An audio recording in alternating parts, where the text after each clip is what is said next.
In certain extreme situations, the law is inadequate. In order to shame its inadequacy, it is necessary to act outside the law, to pursue natural justice. This is not vengeance. Revenge is not a valid motive, it's an emotional response. No, not vengeance. Punishment. Tonight we have a chance to say, yeah, you're right. We're too extreme, we're too wild, we're too out of control, we're too full of our own shit. Or we have a chance to say, hey, fuck you, you're wrong. Fuck you, we're right. Because you have all made it to the dance. Because believe me, this is the dance. Start the show. Yeah.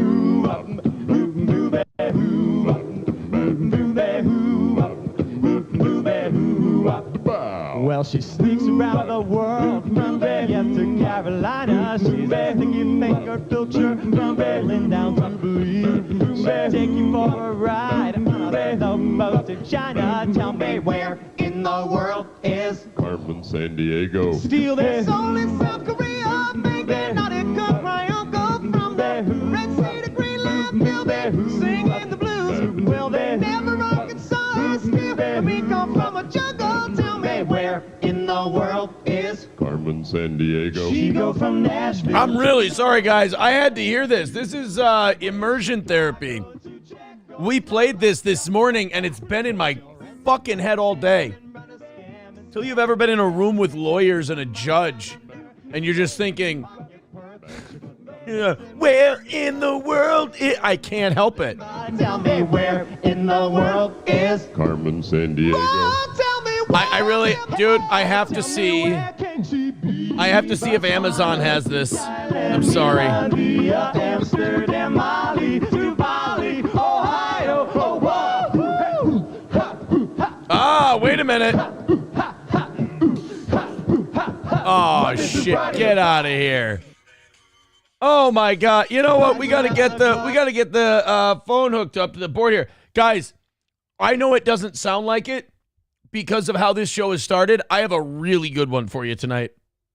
I'm very excited about tonight's show. We've got crazy people, we've got lunatics, and that's just in the Minnesota legislature. I'm gonna update you on what's going on in Minnesota.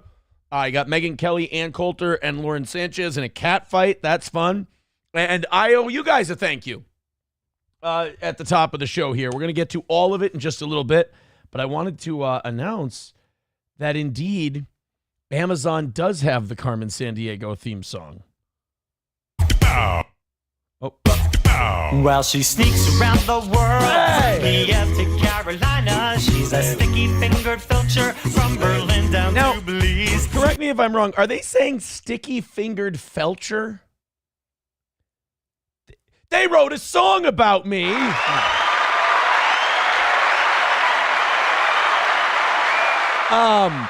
Did they? Let's go back just a little. Because this show, we kind of get obsessed with misheard lyrics and things like that, the N-word in AC/DC and all that stuff. I'm almost positive they said sticky-fingered felcher. You can correct me if I'm wrong. I backed it up about 7 seconds. From Kiev to Carolina, she's a sticky-fingered filcher from Berlin. Anybody want to help me out? Don't look up the lyrics. Don't look them up. What the hell did they just say? What the hell did they just say in that song? And why was it sticky-fingered felcher? Go back. 5 more seconds.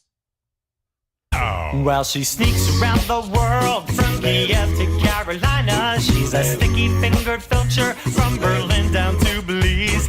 She'll take you for a ride on a love boat to China. Tell me where in the world is Carmen Sandiego. I love that guy. All right, look, we've got a busy show. Now, you know how yesterday I told you guys what was in my gay playlist?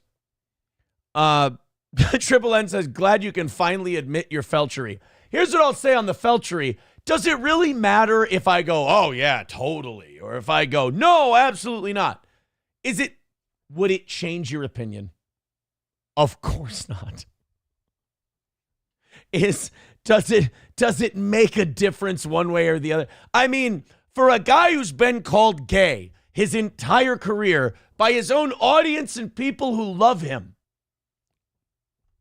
I don't really see how it has an impact.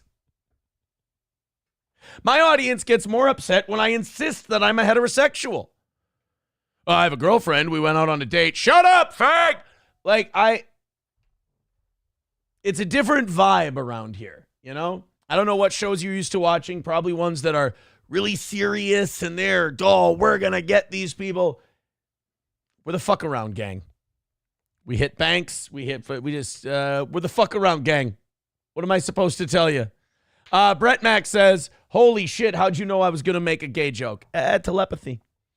Billy Bob Norris, shut up, bisexual. See, it doesn't have the same zip. Besides, I think you've heard all the parties of my past talk. I don't think I'm the one who sounds like the jilted bisexual guy. I'm just going to let, sometimes by the rules of power, saying less is saying more. We have so much to get to today. Adam Simon starting us off with a gifted membership. Thank you very much, buddy.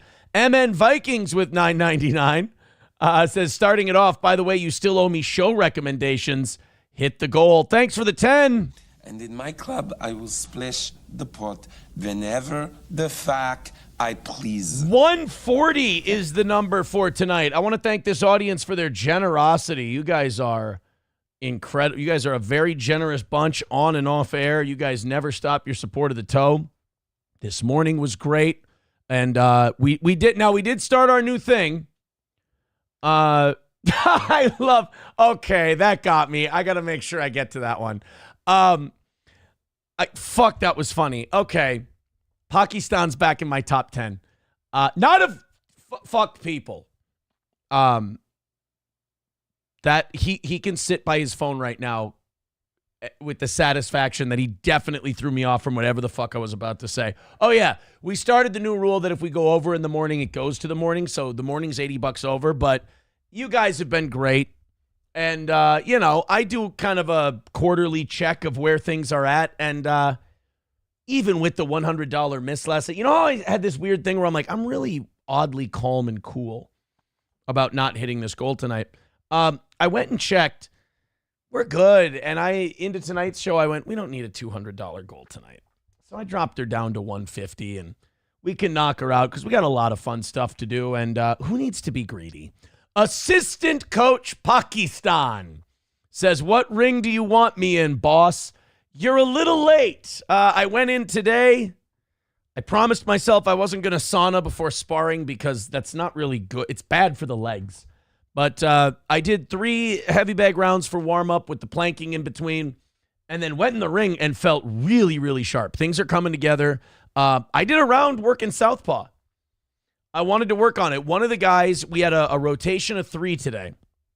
And this is one where I'm not coaching, I'm not training, so I can I can step it up a little bit. But we had one guy who, one of the guys that was sparring with me, he was a heavyweight. I'm a super heavyweight. There's a little bit of weight difference, but not much. And the other guy was a light heavyweight, and he was a little newer. So you kind of got to slow things down for you. You can't go beating the shit out of people. That's not what it's there for. And but it gave me a chance to work a little southpaw. And holy fuck, have you ever tried to do things left-handed? Like, have you ever tried, like, you're out playing catch or you're throwing a football around, you ever just take the left hand and just see what it's got, and you're like, holy shit, I throw like a girl? I just had it was the weirdest time. It was like boxing drunk trying to fight left-handed. But I'm sorry, assistant coach Pakistan, maybe tomorrow night you can head out there and we can kind of direct traffic a little bit. But yeah, that went well. And then I really have to throw a thank you out to this audience. You guys are fantastic. You don't, like, I had the court thing today, and you guys never ask, you never bring it up. And I appreciate that. I can tell you this from experience. The less you talk about this shit, the more it's appreciated and the easier the process is. I feel good, you know? I was being a little greedy today. I wanted like the whole thing, like, hey, let's be done. It wasn't going to get done today, but I feel really good. I feel really good. I don't want to say too much, but because I haven't said much already throughout this whole process, and that's worked out nicely. So I feel good. And I don't really know what's next. I can tell you this, like in between court dates, I completely forget about this. Like when it's like a week or two away, then I start thinking about it. But outside of that, I'm able to forget about it. I'm able to not think about it. I would like it to be done just because it is part of an old life that I'm ashamed of. It is part of an old life that was immoral and wrong, and I was a shitty father and a terrible husband. And I kind of see this as like the final vestiges of that. So I'd really, in a very selfish way, I'd like to get that done. But God, when it's not going on, when it's not like active and ready to go, I don't really think about it. It's like herpes. It just kind of, when it flares up, you notice it. Otherwise, it's not really something you think about day to day. But you guys never ask me. You guys never ask for details. I really appreciate that. It's made this whole thing very, very easy. And everyone couldn't be nicer. The judge is nice. I rode in the elevator with the prosecutor today. It started with a little chuckle. I thought she was getting out. She didn't know I was getting in. It was kind of a little, silly thing. We had a laugh about it. Doesn't seem like personal or anything like that. Everybody's being real professional. Like my attorney, everybody's just doing their job. And you treat everyone with respect. Everyone treats you with respect. It's kind of nice, but I would like to be done here pretty soon. Triple N says, blah, blah, blah. You were better on drugs. You know what? I will say this. As far as being on drugs go, when I was on here, I was never on drugs. There might have been like the days that people talk about the days after you do MDMA and like there's a big come down. I didn't really have that. Like I didn't really experience that. Maybe I just didn't take very many drugs. I don't know, but you never really saw me on drugs on this program. One time you saw me on edibles, but I was very, very open about that. And I don't like, drugs have never been my thing. I don't like them. I've never been in a situation where I've actively been like, let's go get this or let's go get that. Anytime I've ever done any kind of drug, which, it's only 3, it's always been because someone had it. It's always been because someone had it and they were like, would you like to? I'm like, well, when in Rome, be a complete, utter fucking disappointment to your family and be a complete, total degenerate. So, yeah, you never really saw me on the show on any kind of drugs. Rusty Grammer says drugs are for losers. I will say this. I would say hugs, not drugs. That's just my thought. All right, let's, and also the other thing about me not doing drugs, I'm not a cool guy. That's something else I've had to come to terms with. I'm not a cool guy. I'm a fucking white schlub from the Midwest, and I enjoy that. I like white schlub from the Midwest things. I think one of the biggest mistakes in my last marriage I made is both of us were pretending to be people we weren't. Like, who the fuck were we to go to Vegas and put on suits and ties and dresses, and that was just me, and like go around and like, oh, we're the fancy pansies from Paris. April's a small town hayseed. I'm a fucking suburban schlub nothing.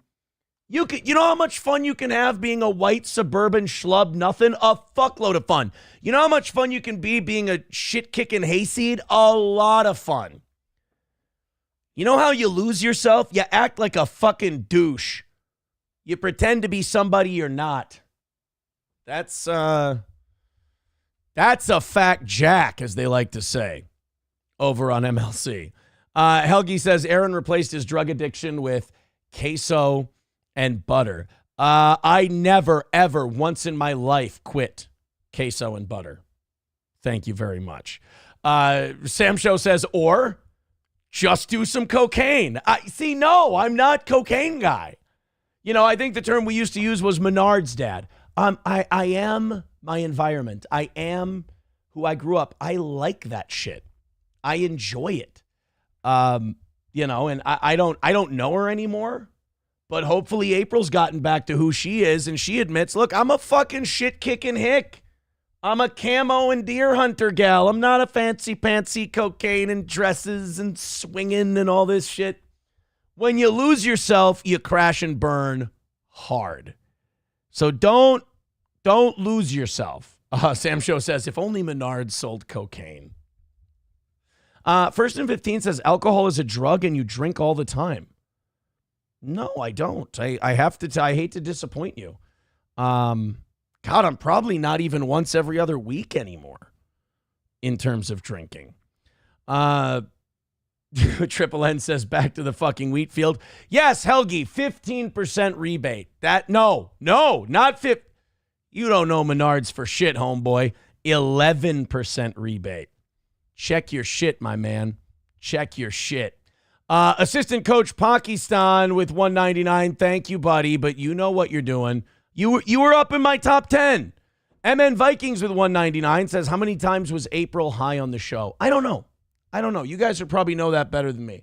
The only time I suspected it, I knew whenever we were at the Spicer house that she was high as a fucking kite, which I did not appreciate because I believe you should be sober for a show. Here, I only suspected it once. The show that she left and came back, left and came back, left, and she always had this big rush of energy when she came back, and she was just grabbing and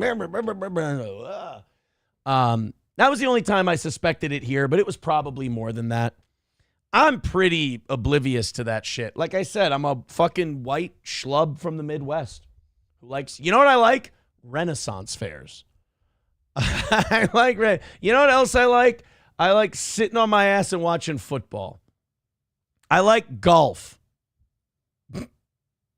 I like golf. I don't mind a county fair. It's not my favorite. I like the Minnesota State Fair. I'm a bum. But if you're a bum and you try to outrun your bumness, you end up in trouble. You end up losing yourself. You end up all fucked up. You just got to be a bum.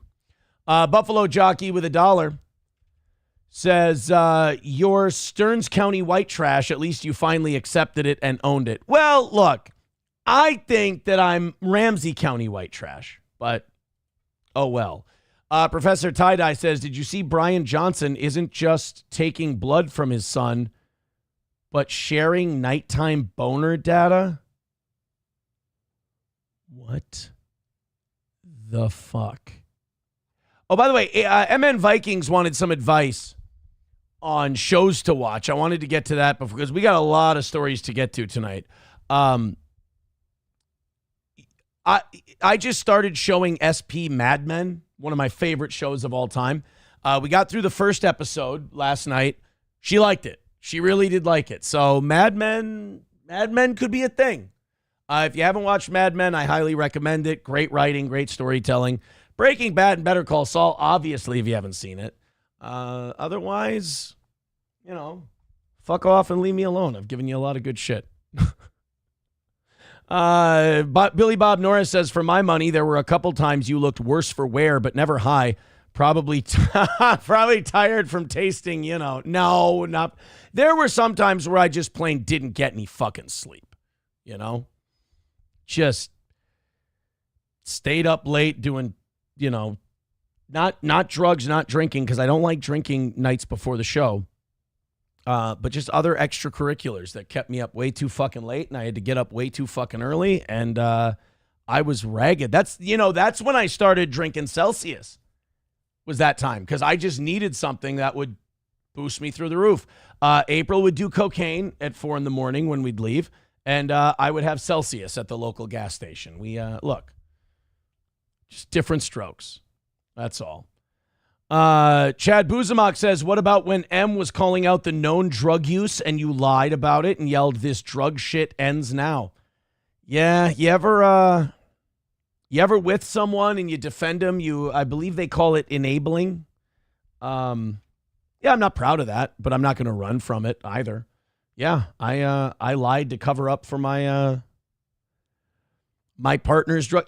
What I thought was that this would be something temporary and I could kind of talk her out of it and get her to stop, and it just kind of went the other way. Again, the only addiction I'd ever known is like I had a couple uncles who were alcoholics, but they weren't like problematic ones. They were like, what do you call them, functioning alcoholics. So I didn't know. I was out of my league. I was out of my league in terms of dealing with junkies. Helgi says, you're going to start fishing, Aaron. Here's the thing about fishing. I don't mind fishing when I'm catching stuff. When I'm not catching stuff, it seems like the most pointless, boring fucking activity on earth. I really don't like it when I'm not catching anything. 140 away from tonight. Thank you guys. So, whose house is this? Oh my God, that scared the shit out of me. So anyway, 140 away from tonight. Let's hammer it out. Call it a win for the toe, the last evening show of the week. And then we've got a super short goal tomorrow morning. 2 left. Let's knock them both down, and let's end the week right, heading into Rumble Link Friday. 140 is the number for tonight. I just wanted to thank you guys because you've all been so cool. You've all been so awesome about, this court shit. And, yeah, it's just you forget about it. Then it's time to do it. Then you do it, and you're like, okay, you keep progressing, and then you forget about it again. So there's not too much I can really tell you about. It's just it's way less scary than I thought it would be. But I guess that's what lawyers and shit are for. Okay, let's go to this Representative Finke thing. Now, I've tried to keep you guys up to date on what's going on with the Minnesota legislature. If you don't know, but it's actually pretty fascinating. I know you guys think of us Minnesotans as, shit-kicking hicks, and I probably didn't do a very good job referring to us all as white trash a little bit ago. But we got some wild shit going on in our House of Representatives. So the Democrats are boycotting. They won't show up because the Republicans have a 1-seat majority right now because one of their guys, there's some fuckery going on and there needs to be a special election to replace the guy. So the Republicans have a 1-seat advantage for a little while. They want to get in there. They want to pass some bills. They want to get some investigations done. The Democrats won't let them. They just fucked off and left. So the Republicans said, well, technically we have a majority until this seat is filled, so we have a quorum. A quorum means we can do our business because the majority of the representatives are here. The Democrats are protesting that, and boy, do they have some beef on the bench. Do you guys know Representative Leigh Finke? Now, Representative Leigh, L-E-I-G-H, Representative Leigh Finke, we've shown on this program before. I believe, and I don't want to misgender anyone, but I think this is a trans woman. Cuts a promo like The Big Show, looks like King Kong Bundy, but I think identifies as Leigh Finke, a female. Well, Leigh Finke looks like they just emptied a fucking psych ward into the Capitol and had them basically barge in on Republican committee hearings.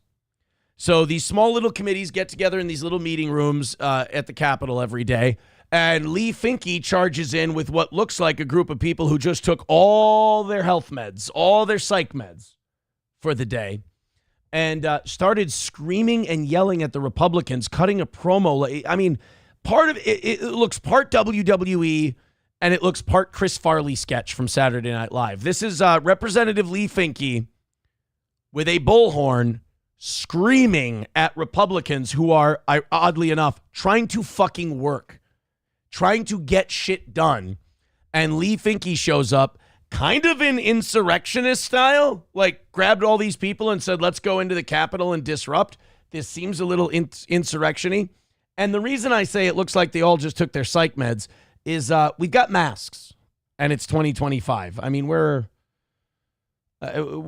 emptying the loony bin, as it were. Whose house is this? Whose house is this? Ron's house. Oh, sorry, I got it. I keep getting it wrong. You chicken meatball-headed motherfucker. Whose house is this? Chicken-headed meatball motherfucker? Chicken-headed meat. Do these people know, like especially when they're politicians, do they know that you never don't look like trailer park trash when you do this? And by the way, did they make a megaphone out of a fleshlight? This is a weird, never mind, it doesn't matter. You never look like, show up. There's an old saying, dress like your oppressor. When you put on a weird faux fur thing and then you wear Notice Me, Bubba Ray Dudley gay glasses and you look like shit and you're too made up and you're screaming like a psychopath into a bullhorn followed by a bunch of mentally ill zombies, it's not having the desired effect. Everyone either laughs at you or dismisses you. But you get to come in and disrupt everything and scream and yell and look like an asshole. And then if anyone objects, you can say they're being transphobic or they're endangering your community. The only thing endangering anyone here, Hippo, is you tromping around on those floorboards so aggressively. Whose house is this? Whose house is this? God's house. Oh, fuck. See, I can't. I'm not good at a chant. Yeah, go ahead and kick me out. It'll be on every fucking news organization in the country. Look at these people. Look. This is sad. This is like a poster for, do you have depression? Call your doctor and ask them about XYZ. I mean, that looks like Bucky from Captain America, the Winter Soldier. This is all just fucked up. So you brought a bunch of mentally ill people, excuse me, into the Capitol, and you're screaming at people who are trying to do their job. Poor Lester Averman just wants to go practice for the Mighty Ducks. I'm done with this shit. You do not have quorum. You are not allowed to do this. And you know it. You're just going to keep pushing the fucking line. You're just going to keep overstepping your bounds, just like y'all did last session when I had to sit there and listen to y'all motherfuckers talk about what burgers you like instead of giving us equal rights in Minnesota. Yeah, I'm a lady. Sorry. I'm a ma'am. That must have been torture for this person to hear other people talk about burgers and realize that they're not ordering. That really must, for her, I would understand if a bunch of people are, yeah, my favorite burger is, you ever have one of those Baconators at Wendy's? And then the other person's like, call me old fashioned, but I like a Whopper. And the other person's like, double 2 cheeseburger meal at McDonald's for me. And this person's just sitting there sweating and salivating, and you don't know which one's saliva and which one's sweat. And they're sitting there going, are we going to order or what? And they're like, oh, no, I'm sorry. This was just idle conversation. And then they just start smashing chairs like the Incredible Hulk. I can imagine that was a difficult day. I'm done with it. I sat through the whole trans refuge thing listening to you fucking lie about my community. I sat and listened to every Culver's fucking bullshit order instead of giving equal rights and bodily autonomy. Wait. Is Culver's transphobic? And holy shit, Dan Campbell is really taking this loss hard. To all Minnesotans, I'm done with it. The Senate threw a big baby fucking tantrum at the end of the session last year. It was a goddamn clown show. You're wearing clown glasses. You brought clowns in. This person here, let me take myself off camera. This person here is wearing skeleton middle finger earrings. You don't get to talk about clown shows. It was a goddamn disgrace. You all acted so unprofessional, and you acted like lunatics. Not measured like I'm being. And I'm tired of it. If y'all aren't going to respect decorum, if y'all aren't going to follow the fucking rules, then neither are we. Fuck you. Fuck you. Fuck you. Fuck you. Fuck you. That's good. No, that's really professional. You know, we're doing the people's business. Do you remember when I just read a super chat. That's the second super chat today that's fucked me up. Oh, that was disgusting, Coach No Pen 15.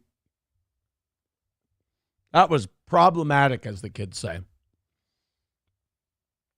But, like, you come into the House of Representatives, you know, and if you had a point to make, it would be one thing. I still think you should show up for work. But if you had a point to make, that would be one thing. But you come in with a bunch of mentally damaged children and you enable their, you know, disillusion. You enable their delusion. And then you just have everybody chanting, fuck you. Like, and you want to complain about January 6ers? Fuck you! I'm done with it! Get you good glamour shots there, motherfucker? No, we didn't. We got no good glamour shots. We're going to turn them into cryptozoologists, and they're going to say, great Bigfoot pic. I remember the shit that you said on the fucking floor. I remember the shit that you said, misgendering Leigh Finke, lying about us. I thought you were Leigh Finke. Wait, that's not Leigh Finke? Representative Finke just incited a mob to storm the Minnesota House to block Republican control. Well, doesn't that mean that that's Leigh Finke? Or is this somebody that Leigh Finke sent? I don't fucking know. Go fuck yourself. I'm done with this. We're done. No, this is... No, you don't understand. They just pushed a porterhouse steak to the middle of the table. They didn't mean they were done yelling. They just said, this, I'm done with this. Can't eat another thing. I feel like I'm going to pop. So I know this is 9 minutes and 55 seconds. Does that mean they're going to start singing Paradise by the Dashboard Light, or is this not their concert? It's a long song, and I know Steinman wrote a lot of like heavy, long shit for Meatloaf. Like, is he going to start telling us, like, and now I'm praying for the end of time? Are we going to get that, or is this just going to be more shouting about the... This is not a legitimate committee. I can stand in here and fucking yell all day. I don't give a shit. You want to drag me out? We're going to have a bunch of... Drag. Hey, get that. That's rich. I was going to say forklift you out, but hey, to each their own. You want to drag me out? What are you wearing, fishnets? Oh, not that kind of drag. I'm sorry. Cameras on us, including... Drag you out? I'd have to touch you. That one that we're going to put on all the news organizations. We're done. Go to Care 11. I'm sure Jaina Shordahl will see you as an absolute hero, fighting for the rights of others, and not like a rampaging water buffalo. Look at these zonked out, fucking over medicated lost souls, just staring as this person goes berserk. Stop. We're fucking done with it. Stop the coup. Stop the coup. Stop the coup. Stop the coup. I honestly thought they were chanting "Stop the Coom," and I was like, "This is fucking gross." Stop the coup. Stop the coup. Stop the coup. You listen to us, motherfuckers. You work for us. You don't get to sit here and move in silence and smirk and act like a fucking smug asshole when you don't have quorum to even have this fucking committee. I'm done with it. And in my club, Oh, no, that's not what I wanted. We want the gold, sucker. Hulk Hogan, we coming for you, nigga. Elon Musk comment? And I just want to say thank you for making it happen. Thank you. I'm scared. No, don't bang your fucking gavel. Listen while the... I fucking dare you to bang your gavel, dude. That would be the funniest shit ever. Bang your gavel, please. I fucking dare you. Coyote NV with $4.99 says NFL playoff picks. Unfortunately, Eagles and Bills. I think it's the Bills year. Coach No Pen 15 Fathead says, are them tits real for $2? And Coach No Pen 15 again says, all care is the only one capable of dragging him out. The adults are talking, motherfucker. The adults are talking. Half the people here are so medicated they can't operate machinery. You're screaming like a professional wrestler in the indies. Where are the professionals? We're done with this shit. We're absolutely done with it. I bet you not, because this video is another 7.5 minutes long.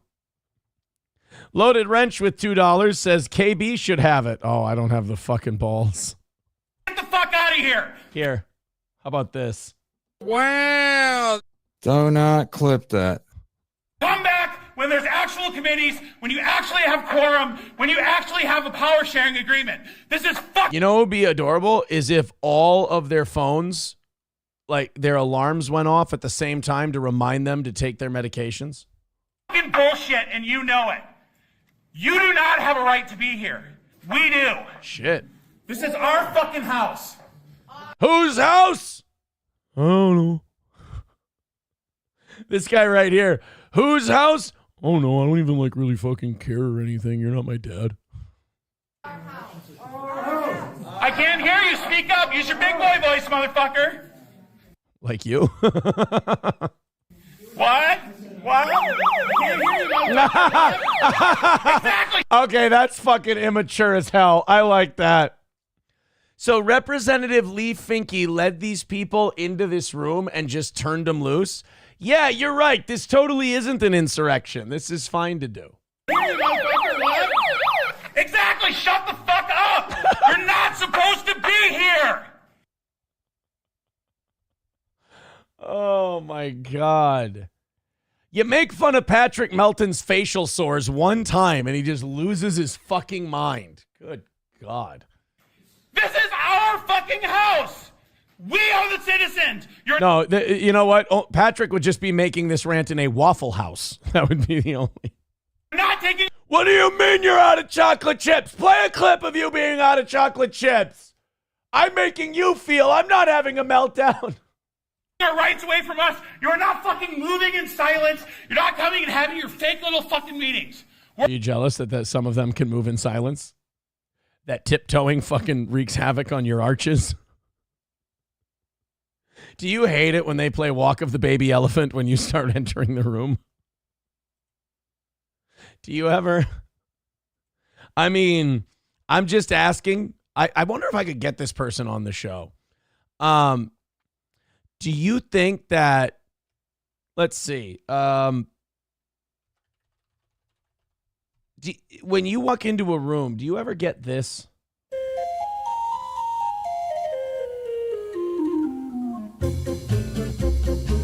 Just waddling in.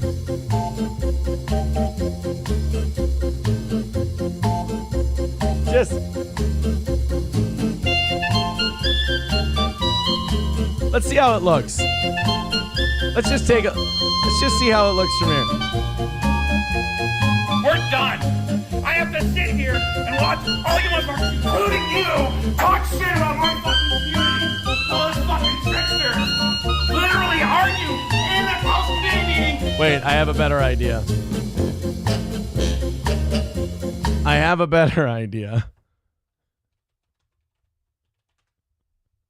Give me one brief second here.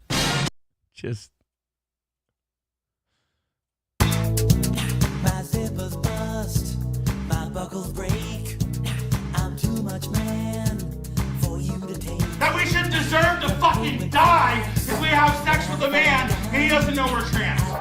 Go fuck yourself. I mean, you're gonna get your ass beat. You do that shit. I mean, not by me, but by whoever you're sleeping with. Dude, I'm done with it. I'm so done with all y'all bullshit.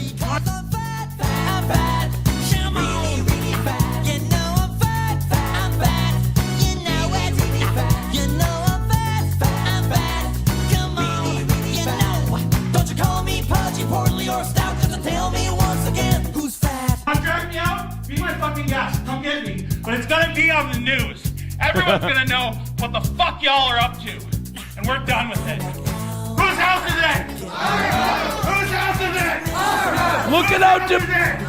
Look at how fucking depressed these people are. Come on.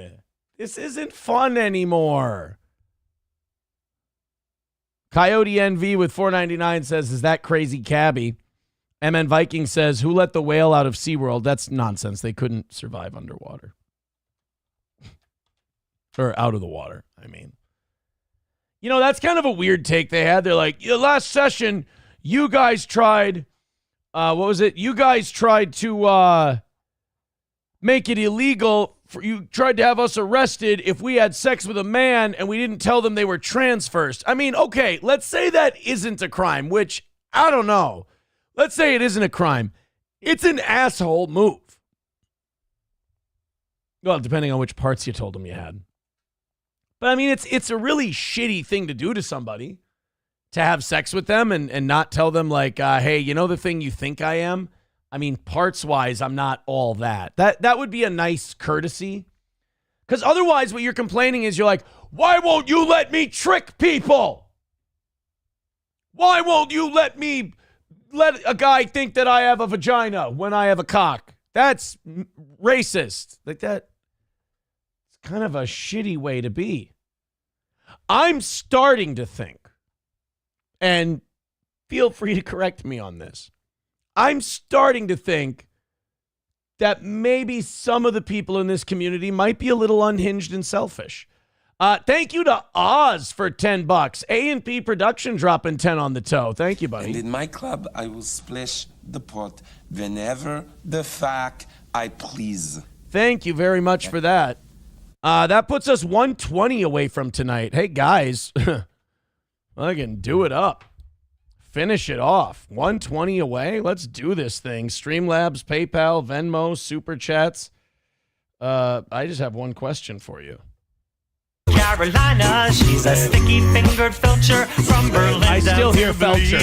She'll take you for a ride on a love boat to China. Tell me where in the world is I'm in San Diego. still there's Seoul and South Korea. Oh, my God. Pants Maestro doing his best to be a good Steel Toe fan says, looking like a loss.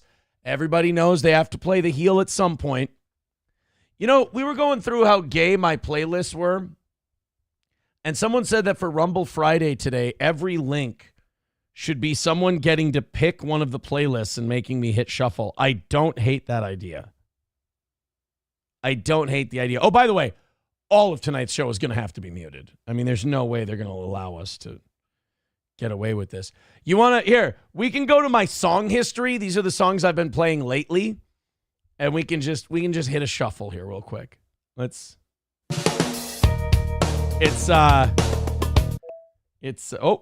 Sorry. Alexa came up.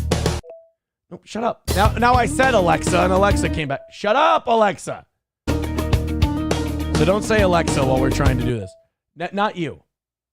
Anyway, yesterday I was thinking about buying a Lexus, and not you. Leave it alone. Anyway, have you guys, you know that battle in the Revolutionary War, the Battle of Lexington and Concord? That one didn't get it. Crazy and the tiny little thought they were so amazing. They were looking at me. Come on, it's a Keith Urban song. Is that gay? I didn't know that was gay. It's gay to play Keith Urban in your car when you're by yourself? You know, fuck you guys. I could tell you that I only played that because other people were in the car, and I didn't. I looked you right in the eye, and I said, I hit shuffle. That's a song I listened to.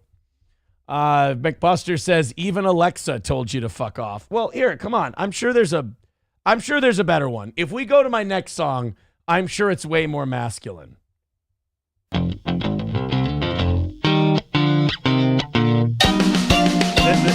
I don't know how It's Dwight Yoakam and Post Malone. say goodbye. I don't know where I would start to even try. Can you admit that this song's actually kind of good? I never learned. It's Dwight. Can't tell you why, but I don't know how to say goodbye. I don't know how. Post! It's Post Malone! We lost our way. I don't know where these two hearts. All right. No, that wasn't good either. I feel like, you know what? We're going to get you with one of them. One of them we're going to get you. We could go back to the big fat whale yelling in the Capitol. Would you like to do that? All right, fine. I'm going to go, everybody who throws in $5 tonight is getting a shuffle. That's the rule. I'm in a good mood today. I'm sorry, guys. I'm in a great fucking mood. This was the busiest day of my week. It went pretty well. It's over. It's our last evening show of the week. I feel like celebrating a little bit. So anything that's $5 is getting a shuffle. If you go over $5, you don't have to take a shuffle. I promise. All right. 120 away from tonight. I was listening to Dwight, Fast As You, a few days ago. Dude, Fast As You is a great song. Turd Burglar says, I used to like Dwight. Didn't know he did a faggot collab. You guys aren't going to give Post Malone any kudos for his country career. Do you think I can go, okay, Aaron playlist challenge. Can I go 3 shuffles without an Eric Church or a Post Malone song? Let's take a look. 1. Fuck, this is Post Malone. Okay, that's not good. It's not good. Okay, so that's 1. Let's start it over with 1. This one's called Dead at the Honky Tonk. This is pretty good. What is it? Knee deep in the bullet. Knee deep in the bullet. 1 foot in the dirt. Yes, bloodshot eyes are empty as a Monday morning church. On a stool in the corner. Where he's been all week. Only way I know he's breathing is he just took a drink. And he keeps heading toward the neon light. All right, here we go. Let's do all right, I can do this, guys. I can win the 3 shuffle challenge. 3 shuffles. No Post Malone, no Eric Church. 1. Luke Combs. All right. Shuffle number 2. Travis Tritt. Cooking in the microwave. Shuffle 3. Here we go. Beard, I don't plan to shave. Fuck, Eric Church, Lightning. All right, look, we gave it a shot.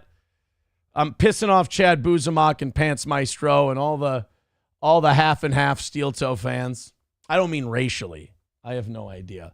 But we have plenty of stuff we're getting to tonight. I'm in a mood. I'm in a good mood.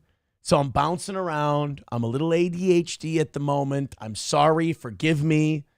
I think I've got a lot of autists in the audience tonight, and they're like, hey, stay on a very particular path and go boom to boom to boom to boom. Don't stray off the beaten path at all. It's like these people haven't known steel toe for the last 10 years. Sometimes we have shows where very little gets accomplished. Coyote NV with $5 says, Joe Namath said you are struggling. Fuck Joe in the ass. Oh, boy. All right, 115 away from tonight. Throw us a couple of bucks. If you're not having fun, I don't know what I can do for you.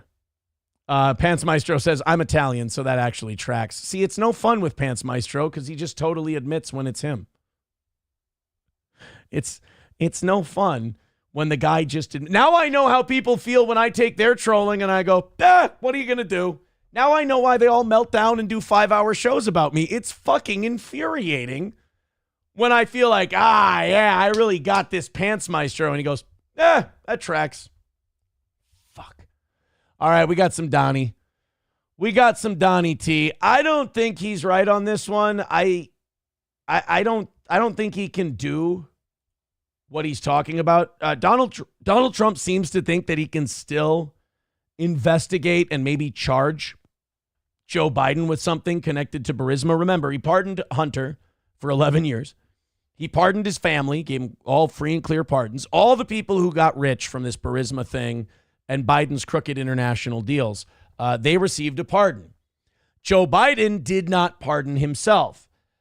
Trump seems to think that that's a loophole. I don't know about that because remember, there's that rule that a president, while he's president, he does something, he can't be prosecuted for it.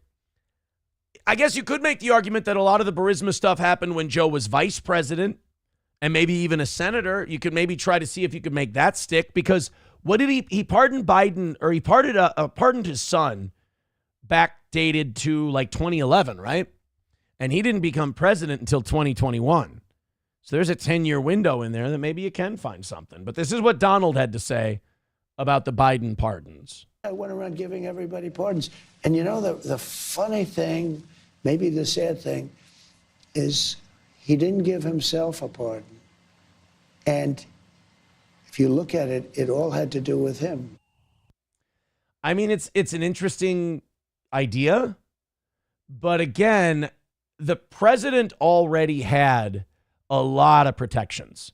And the Supreme Court only gave more protections to the president. So I don't know. You know what I'd really like, though? I'd really like it if Trump just focused on making shit better for everybody, making the world a better place for Americans, making America a better place, more jobs, lower prices, things like that. I don't feel the need to throw an 82-year-old man in prison for some shit he did. If it distracts in any way from, the whole Make America Great Again thing, which I'm all on board for it. If it's a war or it's an investigation or it's anything else, I don't really see the advantage. What are you going to do? Catch him? What are you going to do? Charge him? What are you going to do? Prosecute him and, throw him in the clink by the time he's 85? Where's the victory there? You know he's a crook. I know he's a crook. I think most of the country knows he's a crook. I don't know. I think it's a big distraction to go after him. Plus, then you hand your rivals he's out for vengeance. He's out for blood. And it clouds everything else you do. Fuck these people. Let them see. Let them get angry. Let them get mad. You're in charge. Take the country in whatever direction you want. Leave these fucking worthless pieces of shit behind.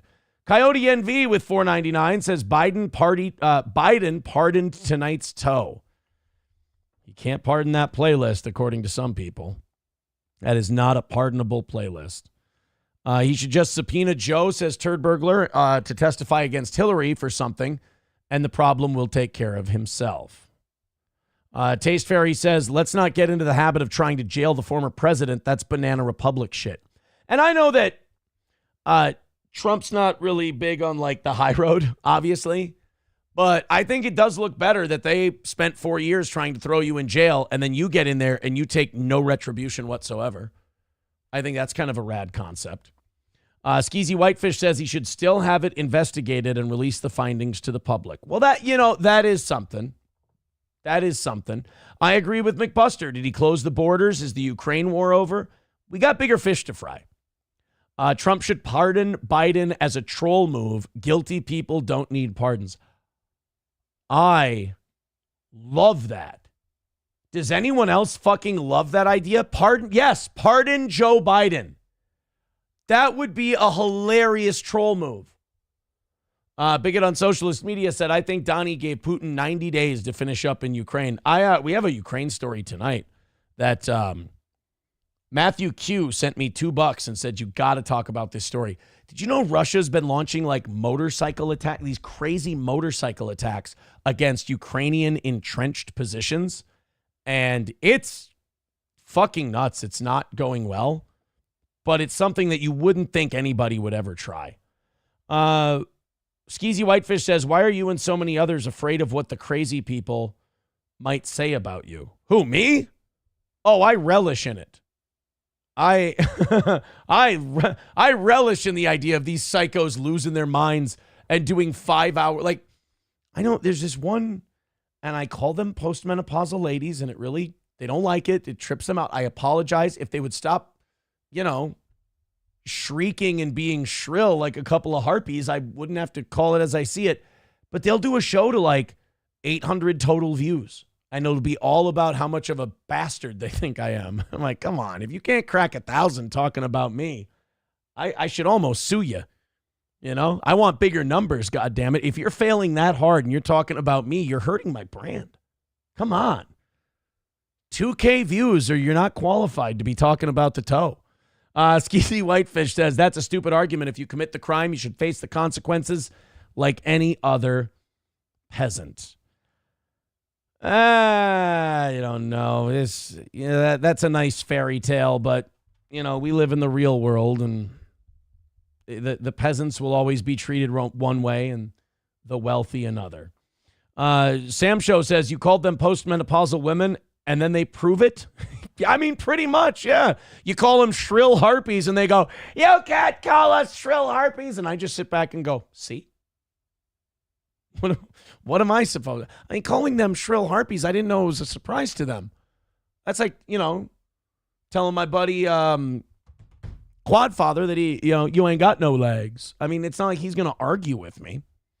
Turd Burglar says, I watched those girls today. The fat one totally flicks the bean to Aaron's mugshot. Which fat one? You know what? I need to be better than that. I need to be better than that. I'm sorry. You know what? I should be more magnanimous. They just want to try and get a little boost from the old toe. They just want to bask in my light. They want to bask in my glow just a little bit. I should be nicer. I should be magnanimous. I should work on it. Self-improvement is a daily effort, boys and girls. All right, let's go on to the next one. Oh, my God. Hey, you thought Elon's thing was retarded?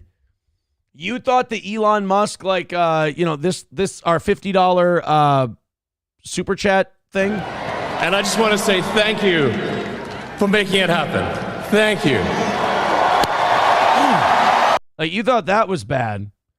So in Australia, a cruise staff decided to dress up like what they're calling it were upside down snow cones. They thought it would be funny. They thought it would be entertaining. They thought the kids would love it. It was just a fun thing to do for a bunch of people on a cruise. You dress up.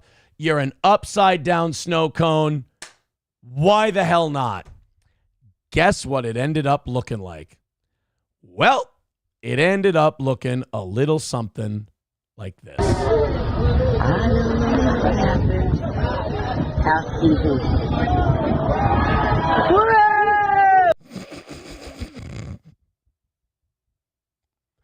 Bro, they've got the patches on the shirt and everything. I don't think these are upside down snow cones. Who the fuck is clapping? What? Imagine that. As awkward as these guys dressing up this way is, the even more awkward thing is being the one person going, yeah, all right. What? There. Nobody else sees an upside down snow. You don't like snow cones? Oh, they what now? Well, look. That must be the machine, the snow cone machine they're carrying on their shoulders.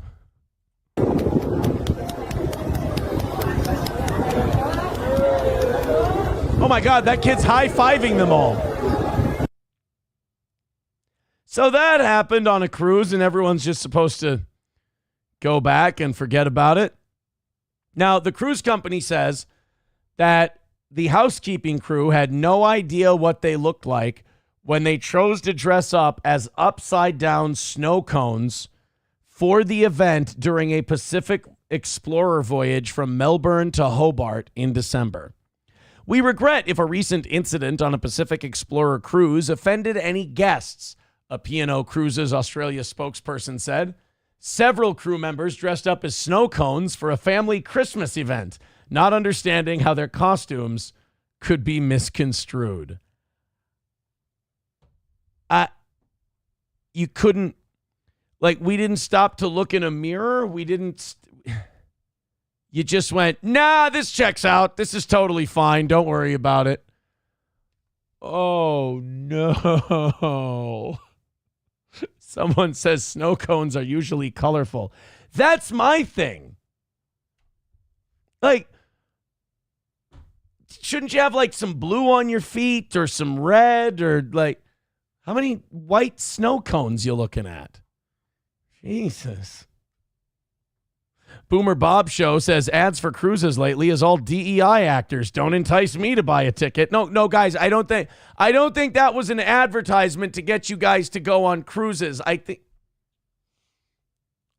what we were, you know what? Never mind. Coach No Pen 15 Fathead says, I love seeing people keeping their culture alive. $2. It's not very nice. Samuel says, these guys look like Steel Toe Morning Show fans. $2. Oh, you know what? Honky with a good point. The snow cones came to melt the burning... Oh, wait, no. That would melt the snow cones. Snow cones... Oh, no, he says snow cones melt close to burning crosses. Yeah. That would be the... Yeah. I don't think they're Halloween costumes, guys. I don't. Look, sometimes you go for an angle, you swing and you miss. You try again next time. Thank you guys very much. 1:15 away from tonight's goal. Throw us a few bucks in the PayPal, in the Venmo, in the Streamlabs, in the Super Chats. Let's call it a win and get out of here looking good. So this is what I was talking to you about a little bit ago. The Russian advance into Ukraine. Now, as you can see from this map, now I'm Corey Adam again. If you see from this map, Russia started with all this red here and then Crimea down here. They've gained all of this in here in Ukraine. They're trying to get to Odessa, and they want to take Kharkiv. They're never going to get to Kiev. I mean, they're just, what Russia's trying to do now is Russia's trying to break the will of the Ukrainians, so they come to the peace table and they give away the Donbass region. Ukraine doesn't want to give back or give away the Donbass region, and Russia probably wants Ukraine to install a Russian-friendly government. Coach Tim Bollinger says, I too am a coach. Like I said, I love the coach thing. Thank you, Coach Tim. I love Coach No Pen 15 Fathead. I wish you all would put coach before your names. I think it's fucking hilarious. Me being a coach, you guys calling yourself coach. I like being called coach. I see this as an absolute win for the toe. So let's go ahead and check out what the Russians are doing. This was fucking wild. Matt Q sent me this and said, you've got to cover this. So apparently in Ukraine, the Ukrainians are establishing a defensive line with trench positions. The Russians have decided that instead of using tanks to bust these trench positions, they're going to take lighter, faster motorcycles, and they're going to try to run through the trenches that way. Let's take a listen. Today there is interesting news from the Siversk direction. Here, in a desperate bid to break through Ukraine's well-protected defense line in front of Siversk, Russian forces launched a massive assault using 100 motorcycles and light vehicles. Ukrainian defenders managed to adapt quickly and deal significant damage to this enemy attempt. The Russian goal here is to penetrate the heavily fortified Vimka-Dzvanivka defensive belt, which serves as a critical shield for Siversk, preventing Russian forces from making any meaningful advances in the region. Having exhausted almost every other attack vector in the Siversk direction with little success, Russian commanders saw this last untouched sector as their only remaining option for a major push, even if it is very well protected. The Vimka-Dzvanivka line is the gateway to Siversk, and breaching it would allow Russian forces to pressure Ukrainian defenders, paving the way for deeper advances. However, previous mechanized assaults in the Siversk direction were disastrous, costing Russians an entire army of tanks and vehicles. So essentially what's happening is the Russians are trying to throw artillery and tanks at this defensive line, break through it, take this strategic town. America is pumping so many advanced weapons into Ukraine, anti-tank weapons, anti-artillery weapons, that the Ukrainians are able to destroy a lot of Russian vehicles. They're able to, hold their defensive position. So the Russians thought, fuck it, let's think of something new. The sheer scale of Russian losses forced the removal of Colonel General Gennady Anashkin after reports surfaced that his officers had submitted false battlefield reports to the Russian High Command, where they exaggerated their progress. Should be happy Stalin's not there. That's a bullet to the back of the head. With new leadership, Russian commanders are trying a completely different approach, shifting away from traditional armor-heavy offensives to fast-moving light vehicle attacks. To avoid repeating past failures, Russian forces abandoned large armored columns and relied on motorcycles and ATVs for maneuverability. Their strategy revolved around motorcycles and four-wheelers. The Russians are using motorcycles and four-wheelers to storm the Ukrainian defensive positions. The Ukrainians are blowing up tanks and artillery launchers, like rocket launchers and shit. And you think they're going to have a problem knocking out motorcycles and ATVs? What's next, school buses? On speed, unpredictability, and overwhelming Ukrainian defenses before they could react.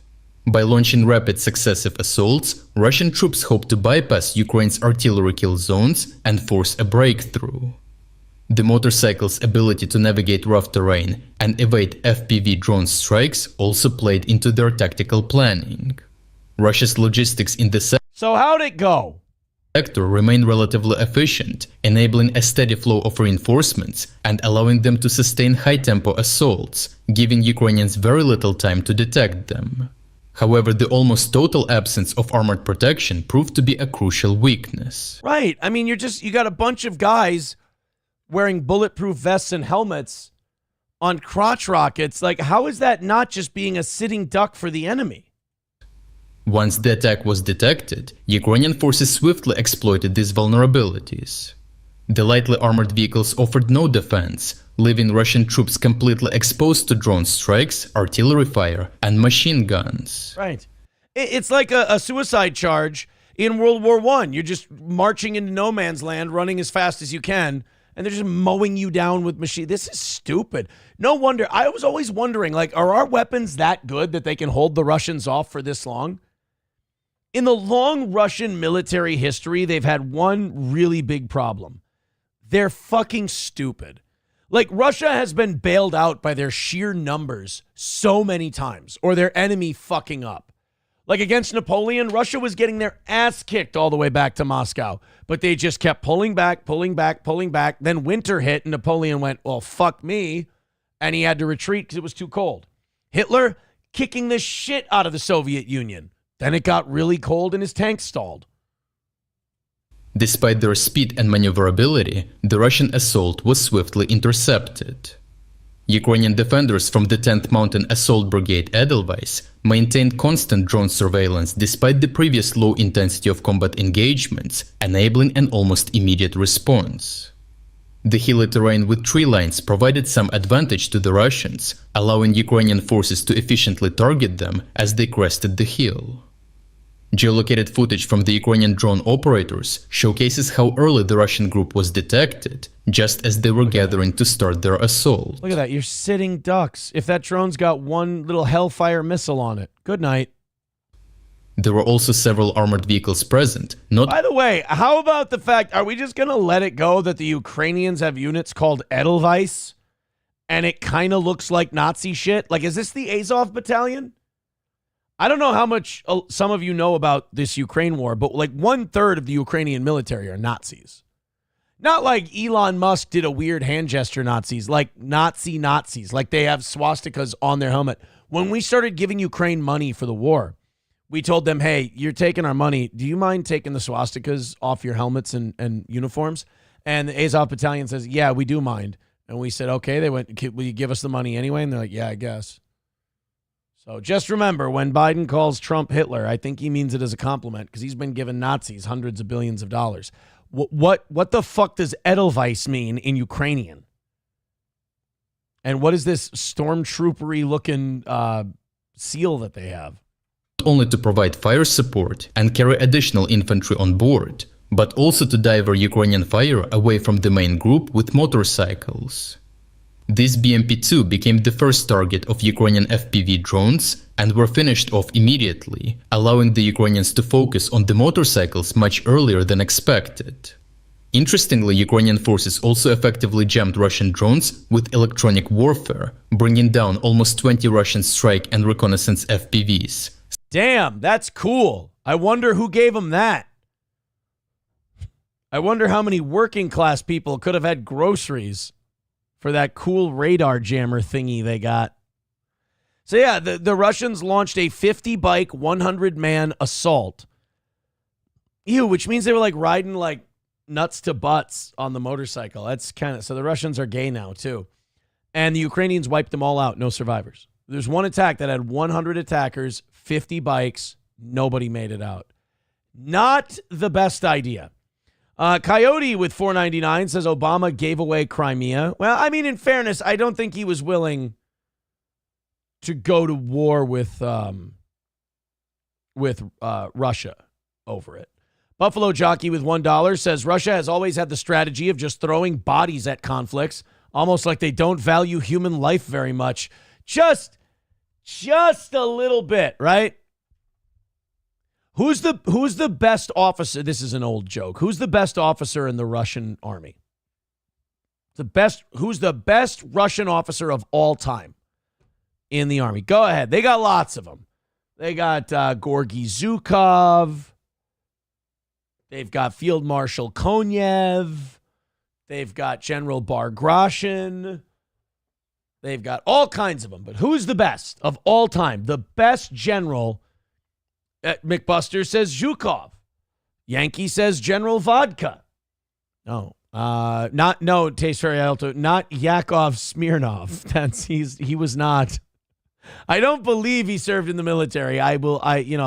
Cross my heart and hope to die if I'm wrong, but I don't think Yakov Smirnov. No, the old saying is the best general in the Russian army is General Winter.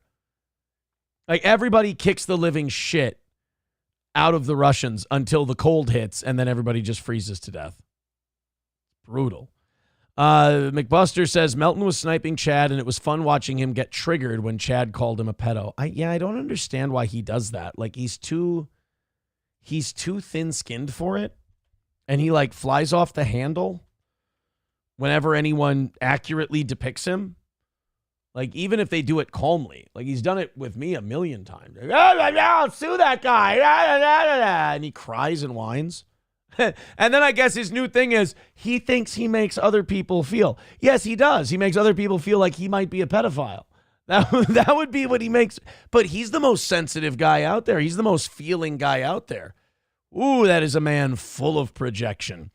Nick the Milkman with a membership for 32 months. Thank you very much, buddy. I appreciate that. Says, man, I see I haven't been missing anything.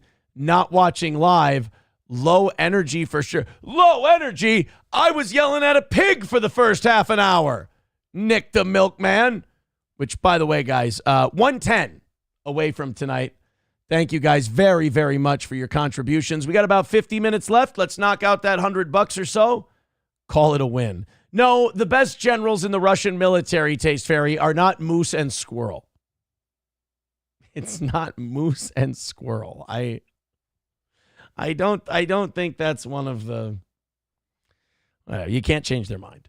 You know, they're dead set on it.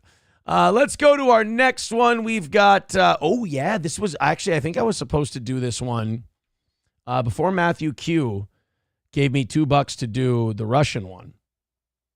We were going to do this next one. So we were talking about Trump saying, hey, Joe Biden didn't pardon himself. Maybe we could look into that. I didn't know you could do this, but apparently the House of Representatives is allowed to investigate the pardons of other presidents. I wouldn't get my hopes up on this. I wouldn't think Fauci's pardon is going to get rescinded, but I'd never heard of this before. Coyote NV with $4.99 says Aaron and Nick General Brokeback Mountain. That's not a military rank. Oh, and Turd Burglar, to answer your question, let's just say the boy's got a very vivid imagination, and coping with reality doesn't seem to be his strong suit, and he's made up many colorful stories to make himself feel better. And I don't blame him. I would too. If, what did he say? He's almost K'd himself a bunch of times. I don't know. That's why I don't begrudge him. People got to keep themselves alive however they can. And here's what I say. He's in a tough spot. If it makes him feel better, let him say it. The other part of it is, let's say every crazy thing he said was absolutely true. Let's just play that. I like to play this game with people. Let's just hand it to all of them. It doesn't change the fact that he let his kid get high on cocaine. And it doesn't change the fact that his kids were found neglected and stinking and starving. According to the investigators. That it doesn't change that. I mean, nothing's going to take that away. I can have the most microscopic baby dick and slurp up all the fluids all day long. You let your kid get high on cocaine. And you didn't pay your fucking mortgage because you were too busy snorting coke. No amount of me being a fucking piece of shit is going to change that. Sorry. So I say let him have it, because what else has he got? If I were him, I wouldn't want to face reality either. MN Vikings with $1.99. Pants Maestro says, so baby dick confirmed. Wait. How was I? That's not what that. Is that what you took from that? God damn it. Turd Burglar says he had to make sure the kid wasn't a cop. That's the word on the street. Is that the word on the street? Well, I guess.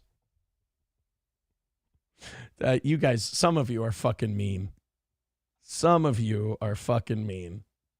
Puerto Rican prostate puncher says, you can't prove his kids got high on cocaine. Yes, I can. There is a lab test. A test, and the lab tested again. And it was super high up there. Way high up there. Sorry, Puerto Rican prostate puncher. I apologize if that's inconvenient. Don't tie yourself to people like that, and then you won't have to look so silly. Nick the Milkman with $5 says, low energy as in I watch at 1.5 speed on playback.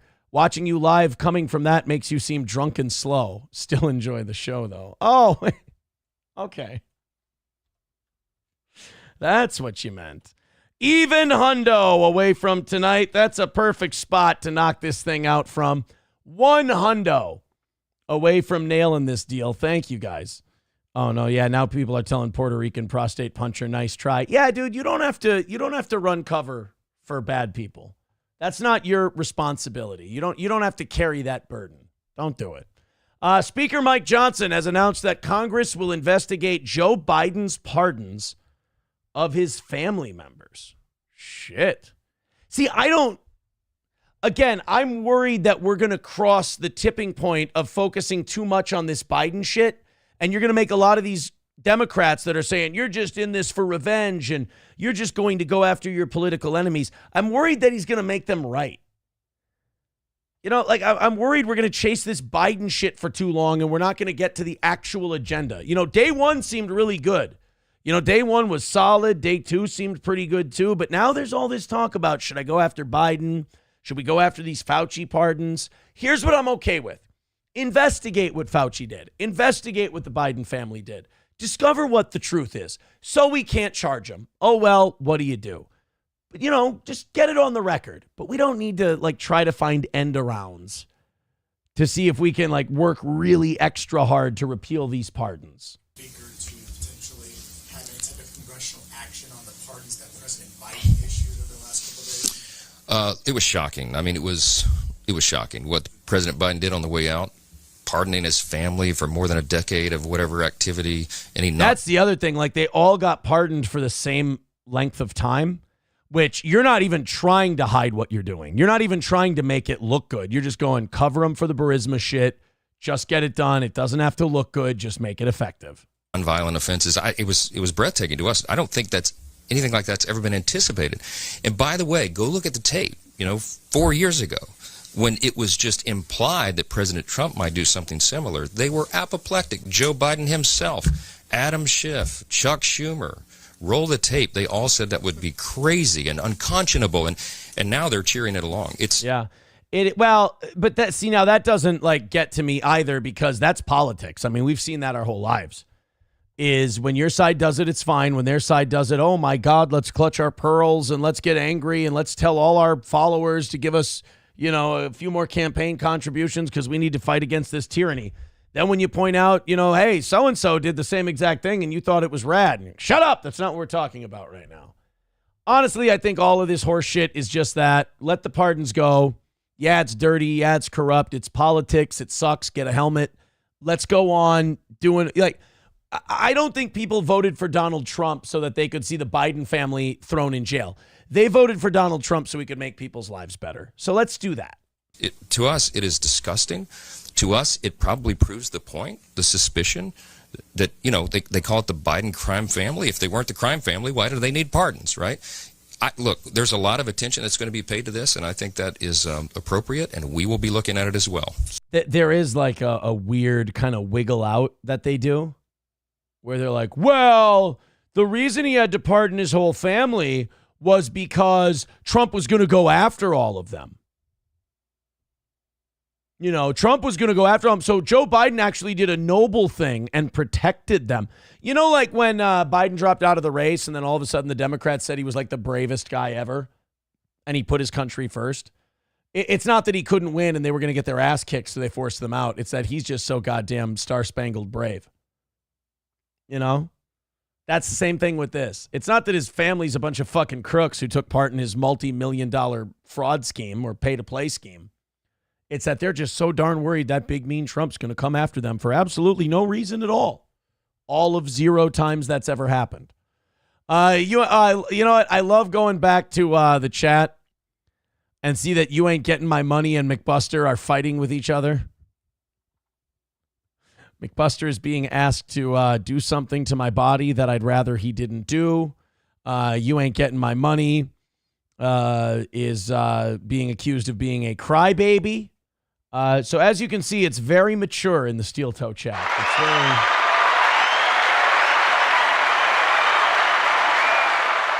I have an idea. How about all of you throw in like 10, 15, 20 bucks and we knock this thing out and call it a win? While you two are fighting, let me make it about myself and say, everybody just throw in a few bucks. That'll solve everything. I think the reason that You Ain't Getting My Money and McBuster are fighting is because they just really wish more people would donate to Steel Toe. I think that's what the big issue here is. And we're only $100 away. We're only one Naked Twister giveaway away from calling it another win for the toe. Yeah. Taste Fairy Ialto says, I still want it exposed, though. I get it. I understand that you still want it exposed. And I'm not against that. I don't see that as a waste of time. Finding out what happened, that's important. But trying to, rescind, what do you call them? Rescind pardons and shit, that just seems like a waste of time. Let's see. McBuster says to You Ain't Getting My Money. Okay, cunt, fly, eagles, puke. That's a nice little shot across the bow there. To which You Ain't Getting My Money says, LOL, nice one, pussy. Okay, so we're getting somewhere. This seems like we're moving forward. This is productive. McBuster then says, You ain't getting my money. You are the total pussy that cried to some mod to save you earlier when I beat the fuck out of you. You guys understand that you're just typing to each other in a chat. You're not beating the fuck out of each other. This is it's a very serious problem our society is having right now. You're writing words on a screen to one another. None of this should be hurting you. You should both be grown men. Nobody should be getting the fuck beaten out of them. You Ain't Getting My Money says McBuster brings down your chat, and that's okay. I don't know about you guys. I'm enjoying this. This is a nice, relaxed Wednesday evening show. Ed and Michelle, if you guys want Ed and Michelle and you knock out the goal, I'll do Ed and Michelle tonight. Pants Maestro says, miss. Guys, make Pants Maestro wrong. In fact, when you donate tonight, say in honor of Pants Maestro. Hey, donate big and say it's for Pants Maestro and we'll put him on the board. What's the board look like? Chad Buzamak, top donations. Jeremy with 200. Bandit with 100. Front Porch with 90. No Pen with 70. There you go. Helgi with $5. Says, split this between McBuster and You Ain't Getting My Money. Okay. McBuster and You Ain't Getting My Money are both on the board with $250 apiece. Boomer Bob Show with $5 says a few bucks plus fees. Thank you very much, pal. $90 away from tonight's goal, you fucking sweetie pies. Are they still fighting? I think we might have got it. New guy says, when McBuster was bringing up robots in order to get laid, I stopped messing with him. You don't fuck with a guy like that. I don't look, guys. You know what? I got news. I think we have a win for McBuster because You Ain't Getting My Money has stopped responding. Pay him. Pay that man his money. Megyn on Socialist Media says, Tonator board looking respectable. Oh, man, you wouldn't believe it. There's such a logjam at 70 and 50 and 60. You've got Thermodyne Diesel on the outside looking in at 70. No Pen is on there with 70. Flinty with 50. Bigot with 50. Infernal with 20. There's another 50 in here somewhere. Oh, A-Train with 60. It's a whole vibe. Boys and girls, You Ain't Getting My Money says, shit. Pants Maestro says, the L outlook is high for tonight with a slight chance of being saved by SP. How dare you? No. $90 away. The Toe Boys are going to knock that out. Hit it, throw it at PayPal, Streamlabs, Venmo, Super Chats. We can get that. We can get that win, boys and girls. All right, what's next? Oh, I like this one. I like when these lefty celebrities just kind of slowly turn right. I'm not like Chrissy. Chrissy was going after, what's her name? Whitney Cummings for getting a little more based. And I saw Chrissy was giving her shit. And I'm like, well, you know, you used to host LGBTQ comedy nights at fucking Stonewall. I don't think you get to be the gatekeeper. In fact, I don't think anybody should be the gatekeeper. I have a general policy. If people want to agree with you, let them. If people want to be on your side, let them. You know, good for them. You know, better late than never. So Andrew Schulz, I remember Andrew Schulz a few years ago. He was making like straight up lefty content. Like Andrew Schulz was like making fun of conservatives and talking about how stupid all their ideas were and shit. Now I see him on there. He's got a show with Charlemagne the God. And Andrew Schulz is, you know, throwing some based shit out there. This is one of him, again, finally realizing better late than never that maybe that COVID jab, maybe with Fauci getting pardoned, maybe this COVID jab might be something to look into. She took the pardon. Fauci could say, I don't want the pardon. I don't think I did anything wrong. But he took the pardon. I don't blame anybody for taking the pardon. I do, because now you're guilty. Because there are a lot of people that were on the January 6th committee that were offered a pardon, and they said no. They're like, he's right. I mean, you take that pardon, in my opinion, you're guilty. I know you're not guilty by the court of law, but you take a pardon, fuck you, you did it. You know, I don't know, what is Fauci pardoned for specifically? There are a few things. Lying to Congress. I think he was under oath when he was testifying, and he lied multiple times about masks, lied about the efficacy of the vaccine, lied about gain of function research. He probably broke the law when he helped facilitate through a third party, EcoHealth Alliance, contributions to the Wuhan lab for gain of function research that directly led to COVID. He's guilty of that. He took the pardon. I agree with Andrew Schulz. He's guilty. He could have not taken it and said, fuck you, charge me. I didn't do anything wrong. like, I did my job. I was supposed to investigate this. I did what I was supposed to do. I don't want the pardon. If you're Fauci, you're not taking a pardon? What's in my arm, yo? See, this is when shit starts to get uncomfortable. When that guy you've been sitting next to and you thought you all agreed on politics goes, hey, this fucking vaccine seems a little funky now. And they all go, hey, dude, we're not supposed to talk like that. That's how those guys are supposed to talk. We're supposed to be totally sure about this. He's like, no, fuck that noise. What's in my arm? What's in your arm, not mine. That's what I'm saying. And then one of his boys is like, yo, not my arm, motherfucker. I didn't get that shit. Are you crazy? My arm, yo. Why are you taking a part of what's in my arm, yo? I don't care. What's in my arm? I'm taking that part. I don't give a fuck. What's with these Jewish Italian guys who talk black? Like, where did that come from? Is he legit? Like, did he just grow up in a particular neighborhood, or you just I don't understand, like, the Italian guys with the, hey, yo, what's in my arm, dog? Like, if I put some shit in my arm, you're not allowed to get pardoned. You told me I need to put some shit in my arm. Now you can't go get pardoned. You gotta hold the weight of that decision. Now, in fairness, I don't think it's the vaccine that they would have tried to get him on anyway. It's the lying about gain of function research that they'd probably get him on. He gave the department he was in charge of handing out grants to, gave money to Peter Daszak and EcoHealth Alliance to work with the Wuhan, China labs for gain of function research at a time where it was illegal for the United States government to contribute to gain of function research. Then when he was able to, he rewrote the rules, redefining what gain of function research is, so that the thing he gave the money to retroactively became not gain of function research. He's a piece of monkey shit. But I don't think it has anything to do with the vaccine, because they were given such wide rules on that you probably didn't break the law.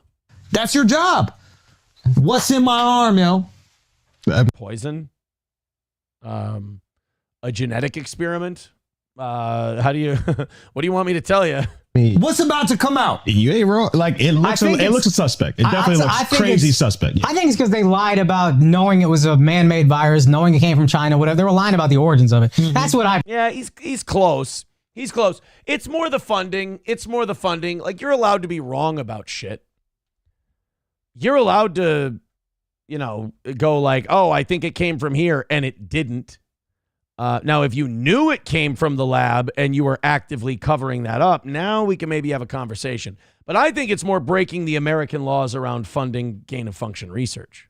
my first thought. Could be the vaccine too, but I tend to think they covered up when they knew where it was from. You lie about one thing, you lie about the other. All of a sudden, you got to keep lying to keep up the lie. There's a lot of lies going on. What's in my arm, man? What is inside my arm? Something that's probably slowly strangling your heart to death, but don't worry, you got time. Plus, when it hits, you'll never know it. Coyote NV with $4.99 says, so political lately. Well, it's, I'll say this. I think this week it's okay to be political. I think it's okay to be political just because it's a political week, so to speak. I want to check up on the fighting. I want to see who's fighting. I want us to knock out our last 80 or 90 bucks here. That's what I want to do. And I want to watch you guys fight. And then I want to watch some Ed and Michelle. And I want to watch some cat fights that we've got. We got Ann Coulter and Megyn Kelly arguing about whether or not Lauren Sanchez is a hoe. Oh, and a mass shooter blamed it on Ethan Ralph. I couldn't believe this. A mass shooter wrote a manifesto and said that Ethan Ralph was one of the people who radicalized him. Now, I don't know what Ethan Ralph does. I've never watched one of his shows, but the only highlights I've seen of Ethan, he's like hammered and like on Xanax or whatever, and he's falling off his chair into bottles and breaking his chair. Like, how does that? I understand how that can be funny to some people, and I heard he wants to get help and he wants to get sober. I wish him well in that. I hope he does. I'm sure it's a very good feeling. But how could Ethan Ralph radicalize you? Like, no disrespect, but like a guy who falls off his chair into bottles because he's, zonked out of his gourd. How do you take what that guy says seriously enough to have it change your opinions, let alone cause a school shooting? That was kind of wild to me. We'll get to that a little bit later. I just want to see if they're still fighting each other. Oh, my goodness. McBuster said somebody has a stupid gay F-word mustache. You ain't getting my money, responded. McBuster is like Aaron's little pit bull. McBuster doesn't do shit for me. He's freelance, man. He does this because he enjoys it. I've never asked McBuster to do a thing. He just goes out there and he starts yelling at you guys. No offense. I think he just thinks you guys are dicks. And he has a moral issue with you guys kind of being a little too comfy around a guy who has serious PDF tendencies. I think you guys kind of have to own that one a little bit. I mean, it doesn't make you one, but you do have to kind of own that it's a little gross. I think he's kind of got you there. But he's not my attack dog. I don't tell McBuster to do. McBuster does what he does strictly for the love of the game. 100% McBuster is a teenager, says you ain't getting my money. McBuster telling Clopogram, quote, I think you have a dick lodged in your cerebellum. Now, Clopogram, in fairness, if that is the case, you should have that looked at because I guarantee that would be bad for you. If McBuster is not telling the truth, ignore it completely. I think he's just trying to rattle you. But if you do have a penis or really any phallic object in your cerebellum, you should probably get that cleared out. We've got Clopogram saying, McBuster, I think you have your dick in your ex Melton. Ooh, that's a stinky place to be. That is a stinky, fat, poo-poo place to be.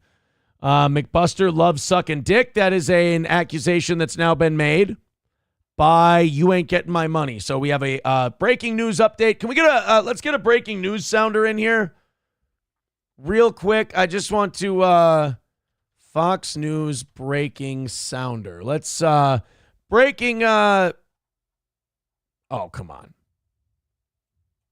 Breaking news stinger.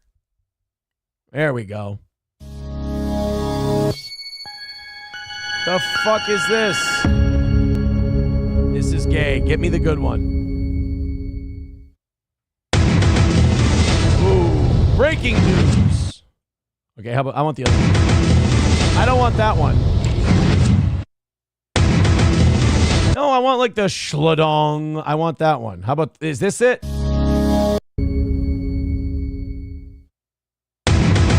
Nope, that's not the one. God damn it. How many? That's the one I want. All right, ladies and gentlemen, hold on just a moment. Breaking news. There is a possibility, or at least an accusation, that McBuster loves sucking dick. That is the breaking news here on the program. Oh, wait a minute. McBuster with a breaking news report on You Ain't Getting My Money. Breaking news coming out of the Steel Toe newsroom. McBuster says your mother sucked 12 BBCs before the show. We will keep an eye on that story and update you as it continues. Wait a minute. More breaking news. McBuster making another allegation. You ain't getting my money. I gave your mom a donkey punch, then a Cleveland steamer on her chest. Wow. That is a hell of an accusation. McBuster with another accusation to You Ain't Getting My Money. And that accusation being, I think your breath smells like dick. Prove me wrong. The gauntlet has officially been laid down by McBuster. Here we go. Breaking news from You Ain't Getting My Money. To McBuster, fucking weirdo. Allegations of being a weirdo now. Here on Steel Toe. So, Ben. Hey, what the fuck? Why am I on a Rich Eisen story all of a sudden? Well, that bit's done. CJ with $2 says incoherent manifesto. Dude blamed competing groups. Well, I'm thinking the guy might be a bit of a lunatic, perhaps. All right, looks like I gotta go. Can we here? Let's have our own breaking news thing. How about get me some wood? No, that's Oh, buddy! There we go. Breaking news on the Steel Toe Show. Oh, buddy! Clopogram says McBuster is the male Bonnie Blue. Heavy allegations being thrown here on Steel Toe tonight. McBuster with breaking news. Oh, buddy! Clopogram is the pheromones making a stench in Melton's underwear. Again, these are all accusations. We are just reporting the news here at Steel Toe. We are not confirming any of these stories that have come to the news desk. And if you guys would throw some money behind these accusations, we'd be knocking out our goal in no time. And Coulter is not very happy with Megyn Kelly. I love these little chick fights. You know, it keeps the girl commentators busy while the men focus on fixing the country. This could be a complete win for the entire nation. This is why gossip is necessary, boys and girls. Megyn Kelly was mad at Lauren Sanchez because she's 55 and has great tits. Which, you know, if you're married to Jeff Bezos and you don't have great tits, what are you doing with the money? You know, isn't there a pygmy charity you can take a few grand from to get yourself some nice tits? Just, I think you'll be happier, you know? I do hate it when guys do that, though. I do hate it when guys go, oh, wouldn't you like it more? Shut the fuck up. Be honest. Be real, be honest. The reason you want her to get fake tits is because you like them. That's an honorable thing. Marry that guy. Marry a guy who tells you that he wants you to get fake tits because he likes them. Don't marry anyone or be with anyone who goes, oh, wouldn't you be so much happier if you just had great, big, giant tits I could squeeze and suck on? Come on. Who's not seeing through that? Dumb women, that's who. Coyote NV with $4.99 says Lions lose offensive coordinator and defensive coordinator to head coaching jobs. That is true. That is true. The Lions window is quickly closing. Oh, my God. We've got more breaking news. Oh, buddy! What? April's Missing Orgasm says they set up a Make-A-Wish last week to get McBuster on the top Tonation board. Another accusation from April's Missing Orgasm. Oh, buddy! What? He's poor. Oh, my God. Guys.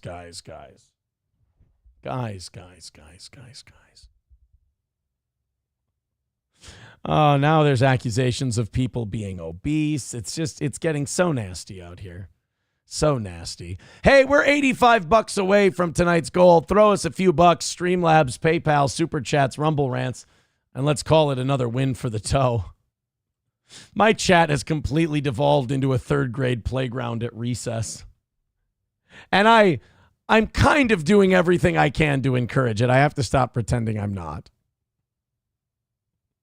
All right, let's continue on here. So Megyn Kelly and Ann Coulter got in a little spat over Lauren Sanchez's tits. Let's see what everyone had to say. Let's see what all the fuss is about regarding all these. You got 6 tits arguing about 2 tits. Okay, so while we're on the subject of fashion, you knew that Lauren Sanchez was not going to make it through this show without a mention. She dresses like a prostitute. She looked like a hooker. At the inauguration, she wore a corset and she had her boobs on display. I can't with this. I mean, in the 1800s, this would have been totally fine. This woman, the girls were out. She thought that, look at this. I can see the middle of her boobs. I can see her under boob, like right there. Right. This is absurd. She could. I don't know. When women do this, I know women will always say no, but this sounds a little bit like jealousy. This sounds a little bit like, hey, why is that? Because, you won't go out like that with your tits out. And, maybe nor should you. It could be very classless. That's true.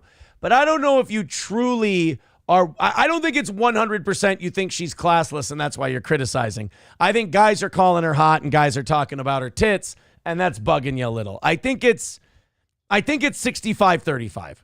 I think it's 65% you think women shouldn't dress like that at the inauguration. But I think there's some of it, Zuckerberg staring at her tits and she's 55. And, at 55 years old, there's got to be a part of you that goes, I still got it.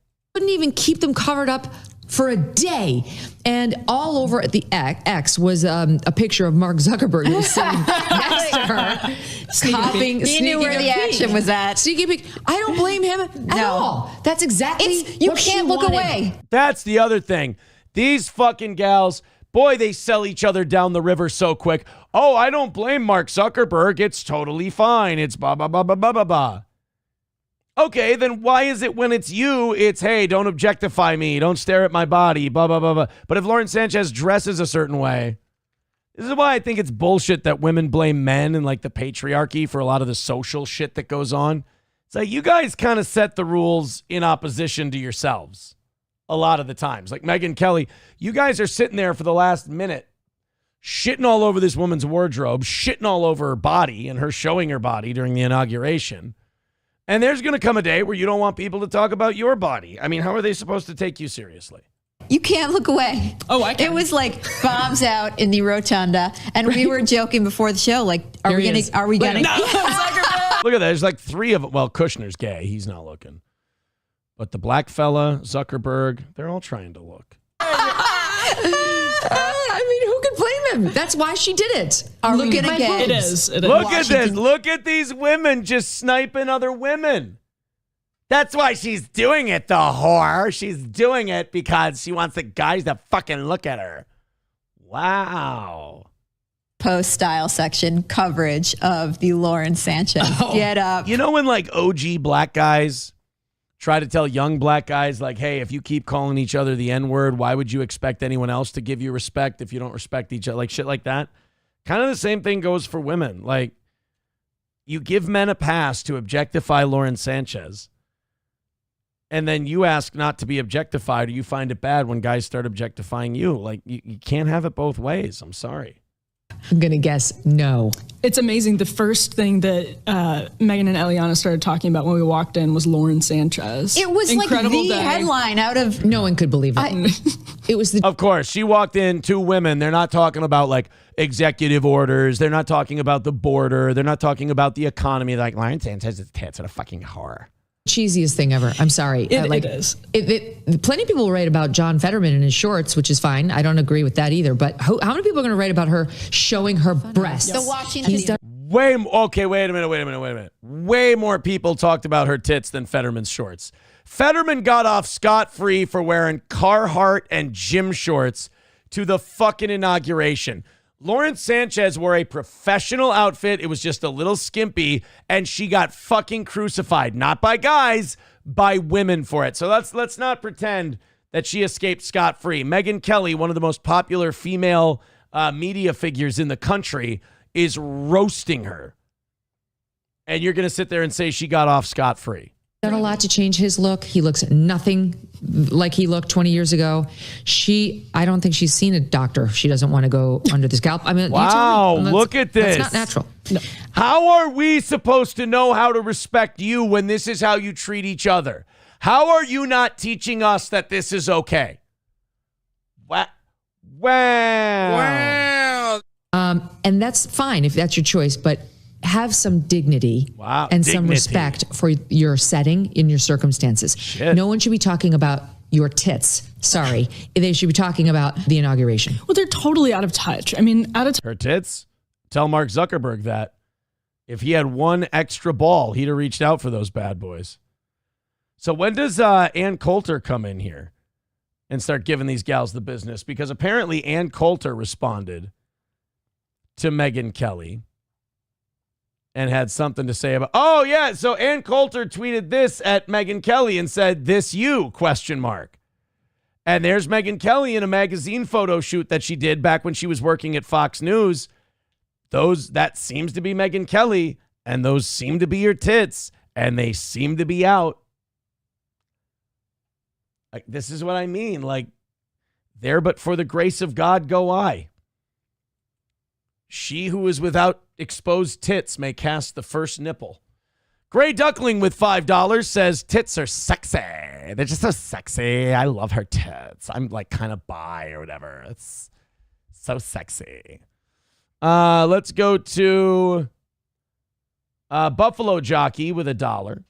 Says, that's why we respect Erin. You have tits as big as hers, but you keep them covered like a classy gal. Thank you. I try to be...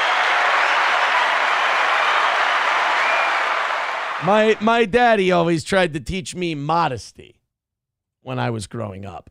$80 away from banging it out tonight. Let's knock out that final goal of the evenings for the week and call it another win for the toe. Streamlabs, PayPal, Super Chats, Venmo, Rumble Rants. Go ahead and drop in $20 or $30. Let's call this thing a win. Let's do some overtime. And let's go home. Are they still fighting? They're still fighting. They're still fighting. You guys understand. I don't mean to give the game away. I don't mean to take away anybody's entertainment, but you do understand that the first of you to walk away wins. That if that as soon as one of you just stops, we're all going to think the better of you. I'm excited to hear your take on Bezos' girlfriend's outfit. I didn't really think too much of it. Whatever. I mean, if SP came to me and said, hey, we're going to the inauguration, I'm going to wear a corset with a coat over it, I'm not someone to tell someone they can't, but I would be like, do you think that's, it's the fucking inauguration.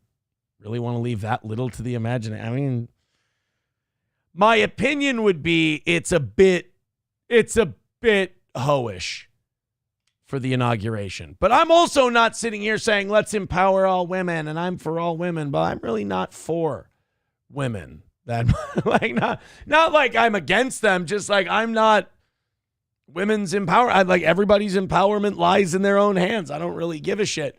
So, you can't be like girl power and, treat women with respect and then calling women hookers on your show because they wore a corset. I don't know. Boomer Bob Show says, how do you think she got the job as Bezos' girlfriend? They probably like the same board games. They probably just have a lot of the same hobbies. They probably just like a lot of the same things and have great conversations. That's probably why he left his wife of 30 years to be with the chick, that he's with now. It's just, found his soulmate. Aw.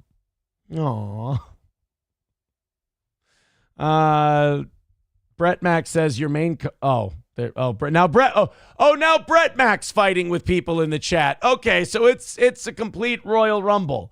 Can we just get every 90 seconds? Can we get a new person jumping in the chat to fight as though this was the Royal Rumble. Can we please do that? Can we, here, like,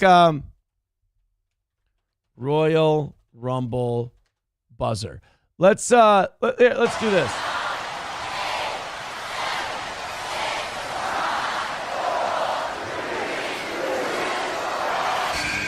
My God, it's McBuster. My God, McBuster has entered the chat.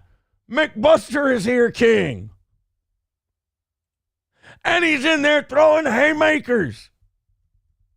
My God. Oh, wait, hold on. We got someone else who wants to be an entrant. Everybody, 8, 7, 6, 5, 4, 3, 2, 1.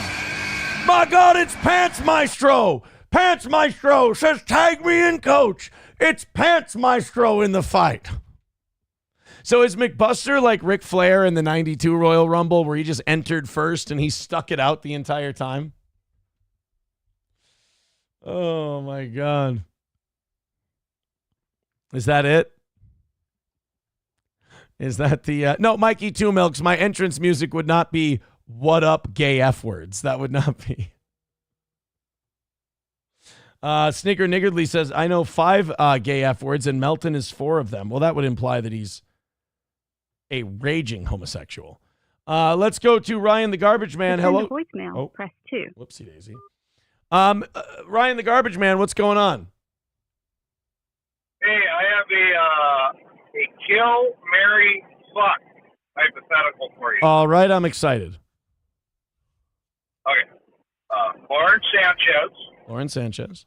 Megyn Kelly. And Allie Larder. Kill Lauren Sanchez. Fuck Allie Larder. Marry Megyn Kelly. Oh, sounds okay. That's a pretty. I'm pretty confident in that one. Thank you very much, sir. Yep. Later. There you go. That's how you guys got to dismount. You get in, you get your question, you get out. Perfect. There we go. All right, we have 10 minutes left, and we have 10 minutes to hit $80. We're going to try and rally in 5 minutes, but Pants Maestro has been saying all night that we're going to fail again. We're going to have 2 losses in a row. Make him wrong. Throw in a few bucks on Streamlabs, PayPal, Venmo. Honestly, if one person knocks out the goal, they put themselves right on the top donations board. That's how spread out we are so far this week.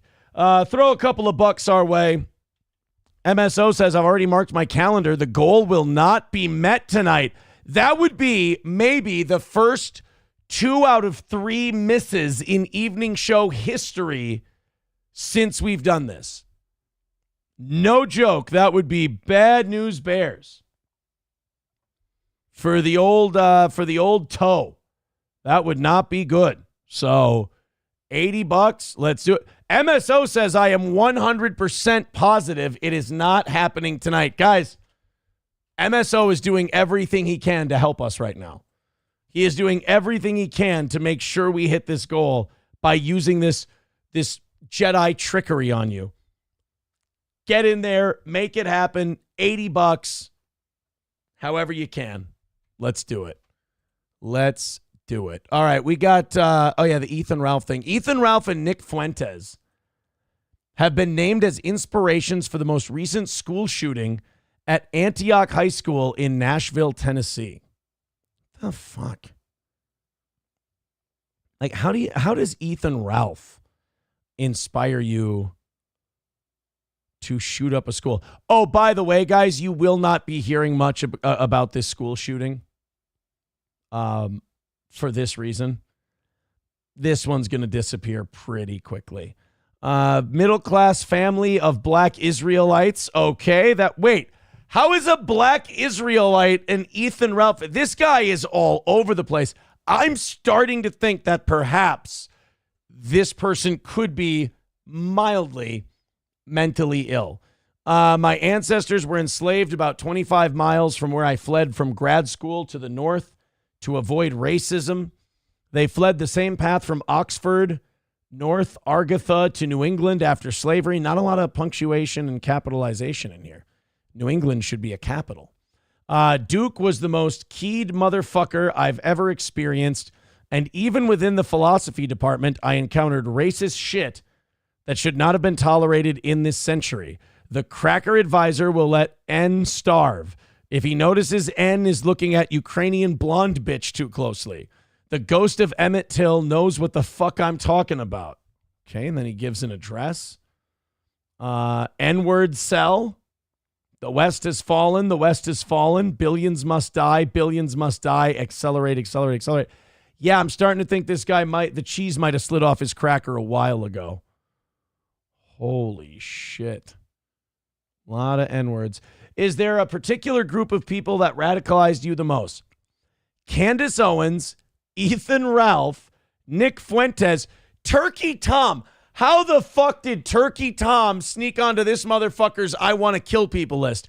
In fairness, if you've ever watched Turkey Tom for too long, it does make you want to kill. Ruben Sim, Mr. Beast, Cobson Talks, Wayne Lambright, iDubbbz, Destiny, and Hassan Parker. You think if you're Hassan Parker, you're going, whew, snuck by on a technicality. I don't know who this Hassan Parker is, but he sounds fucking dangerous. Wow, this guy. So Candace Owens, Nick Fuentes, that's a wide gap. Ethan Ralph, Mr. Beast, Turkey Tom. He did an expose of Ethan Klein from H3 once, and I realized I just got to go out there and fucking kill people. I don't understand it either. I don't get it. But, well, Ethan Ralph made some news. This is how sick streamers are, by the way. They're going to see that, and they're like, oh, man, I wasn't on the shooter's manifesto. This fucking sucks. Well, he got everything in there. I mean, he got his cuts in, that's for sure, in this manifesto. He cast a wide net, as they say. All right, Adam Simon gifting a membership. Let's rally up. We've got 5 minutes on the clock. $80 away from today's goal. Let's knock it out. This is our last evening goal of the week. Let's do it. Let's get a win. Throw in a few bucks, and let's do 30 minutes of overtime. I've got plenty. I've got lots of stuff we can do tonight. And this is going to sound weird, but I'd like to do it with you. Triple N says hype train. You know what? Everybody get on the goddamn hype train. Let's, everyone, right now. Right now, I want everyone to get on. Get on the hype train for $80 into overtime. Let's do it, baby. You want Ed and Michelle? I can bring you some Ed and Michelle. You want some crazy Lauren Boebert being kind of a sleut? I got that too. But we got to jump on the hype train. 4 minutes left. Streamlabs, PayPal, Venmo, Super Chats, Rumble Rants, gifted memberships, gifted subs, $80 away. It's either a failure or it's another win for the toe. You know which one I'd like. Let's get it moving. Hype train. Nobody's on the hype train. Well, Adam Simon's on the hype train for one. But otherwise, we got an empty hype train, and we can't do that. There we go. Vince with $2. Red Fox Mad with $4.99 says, call Sean. He's live. Adam Simon gifting another membership. 70 away. Here we go. Everybody's jumping aboard the hype train, which MSO says the train's carrying fruit. We need a Chad train, not a fruit train. $70 away from tonight's goal. Let's go. Oh, my God. A little over 2 minutes left. 2.5 minutes left to go. Let me sync this up. There we go. Now we're synced up like a period. Let's knock out the last $70 and call it another win for the train. It can be done. Don't make MSO right. Don't make Pants Maestro right. The maths, it's 2 gifted memberships, $4.99 and $2. That knocks 10 down. What do you want from me, motherfucker? Come on, boys and girls. A little over 2 minutes to go. Vince with another $3. Vince is on the hype train. Coach No Pen 15 Fathead with $2 says, choo choo up that leaderboard. Look out, little kids. This train doesn't slow down. It's driven by a drunk. Everybody jump aboard the gold train. Adam Simon with another $2. $65 away from tonight's train victory. Keep it going. The hype train's doors are open. Jump on like a hobo in a Coen Brothers movie. You can do it. $65 away. Streamlabs, PayPal, Venmo, Super Chats, and Rumble Rants. 1.5 minutes to go. My heart's not anywhere near exploding. We're fine. Throw in a couple. There's Monica for 2. Monica's on the hype train. We're trying to defruit the hype train, boys and girls. Make it happen. 1 minute left. 1 minute to go on the hype train. 65 away. Pants Maestro says this can't feel good for you. We gotta win. Come on. Get it inside of 50 at the least. Let's go, boys and girls. It's too close to lose. Click the Streamlabs link. Steel Toe Media Inc. on Venmo. Click the PayPal link. Drop in a good $20 and we'll call this thing done. 30 seconds left. All aboard. Bigot on Socialist Media gifting a membership over on Rumble. $60 away. $15 away from buying us a little extra time. $60 to go. We've got 10 seconds left. Do it, boys and girls. Come on.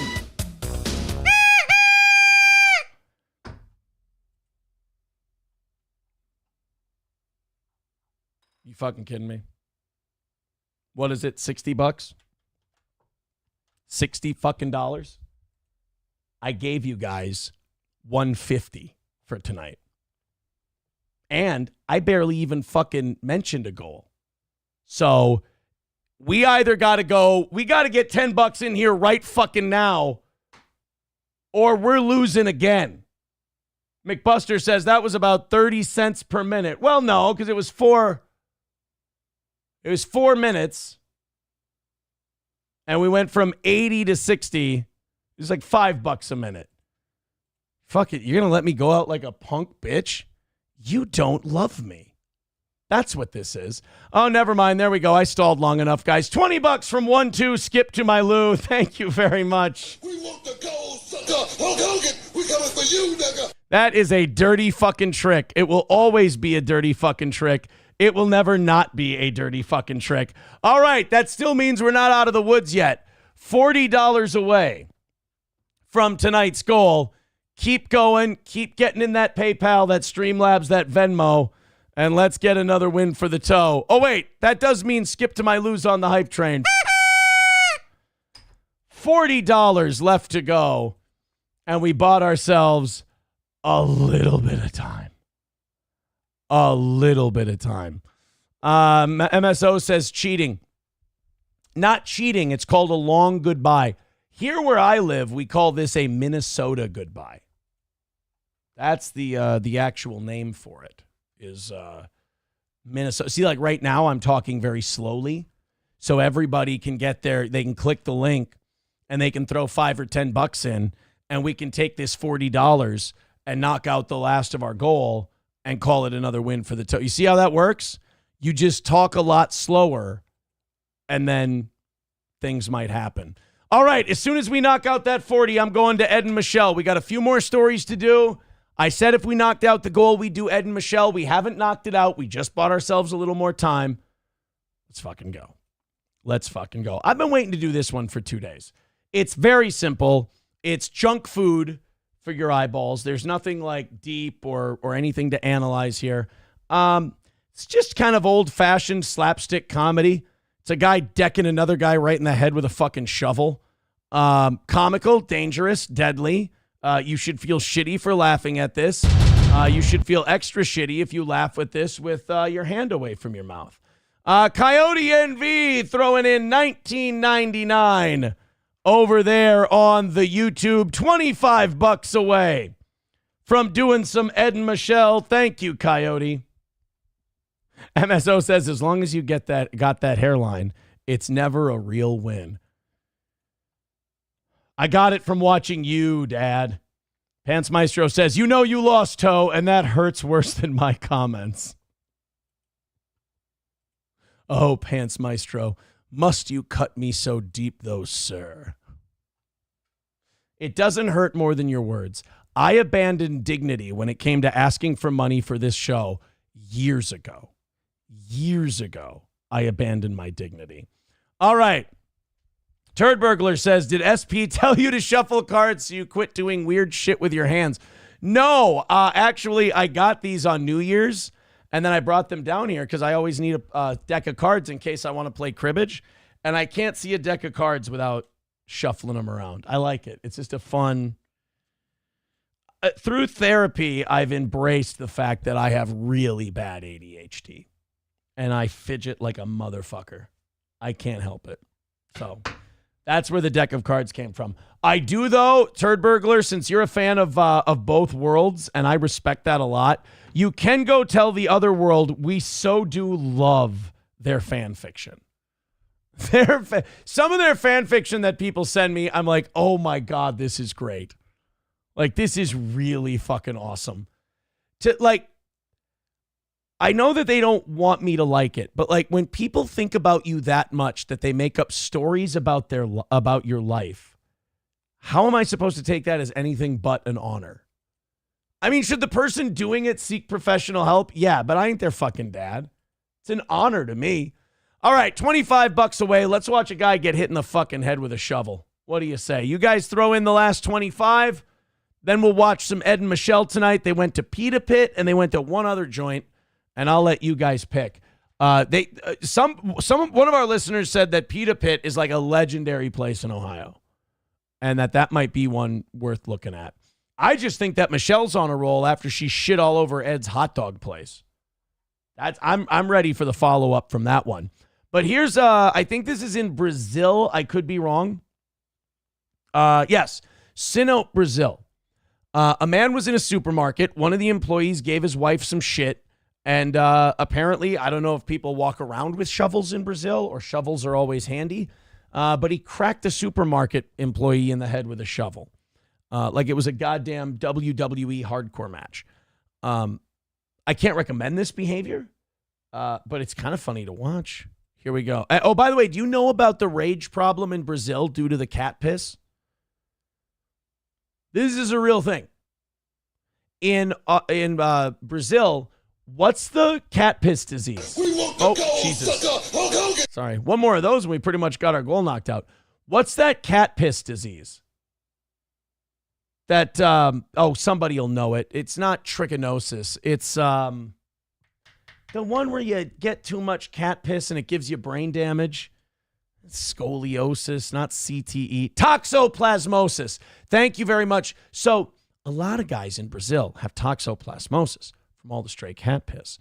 And they R-word a lot. There's a high R-word rate in Brazil, and they think it's from a lot of the aggression these guys are getting from the toxoplasmosis. Super fucked up. I don't know if that's why this guy's about to jack this dude in the head with a shovel, but it makes sense. Helgi first with $5 says, Aaron is practicing for 4th grade birthday parties as a magician after this inevitably fails. Is that what that's what the shuffling is for? I'm going to enter the gig economy, as they call it. Oh, look at that, guys. A goal that's now sitting nice at $20, huh?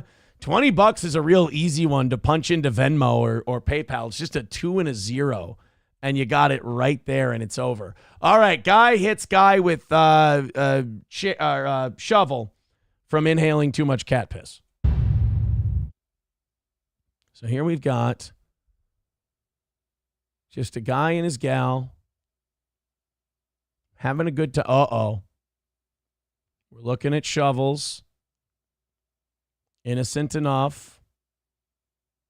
Sir, we usually don't just walk around with the shovel looking menacing.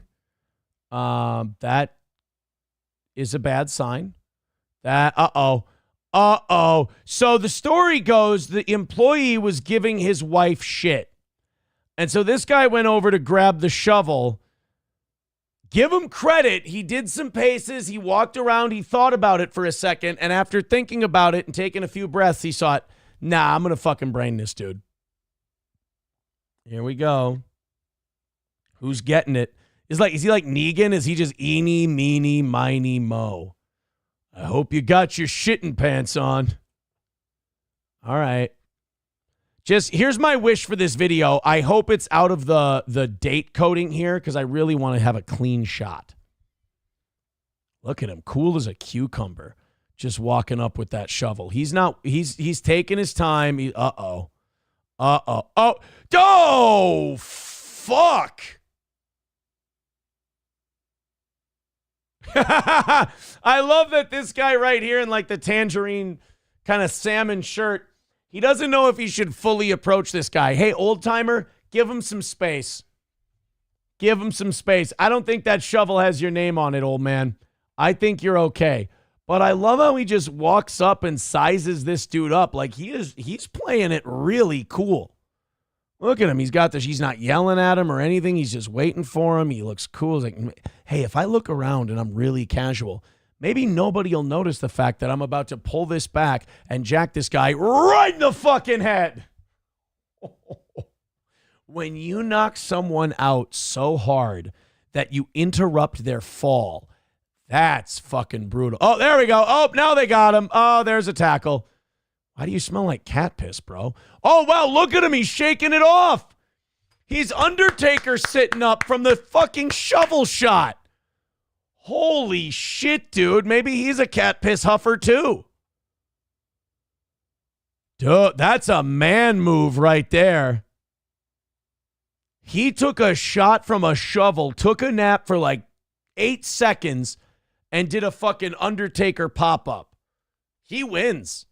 That guy got tackled by security. The other guy walked off. That's a win, dude.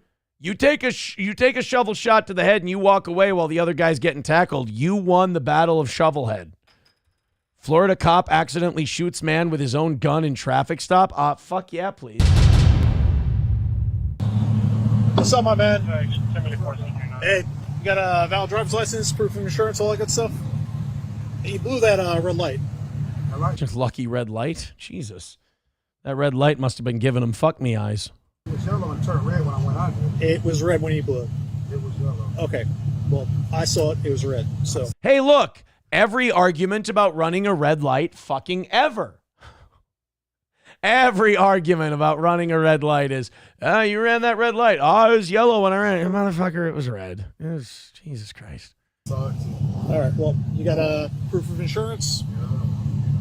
Just hang tight. You got you got anything crazy in the car? Yeah. What you got? Yeah, that's Florida. You got anything crazy in the car? Yeah, a gun. Oh, well, it's like every muscle in a cop's body probably tenses up just a little bit more when he goes, "Hey, you got anything crazy in the car?" I'm nice and loose. I'm gonna say, "Yeah." Oh, yeah, really? What do you got? A gun? Oh, fuck. A gun? You do? All right. Where's that? It's on you? Okay. As long as you're cool. And... I'm chill.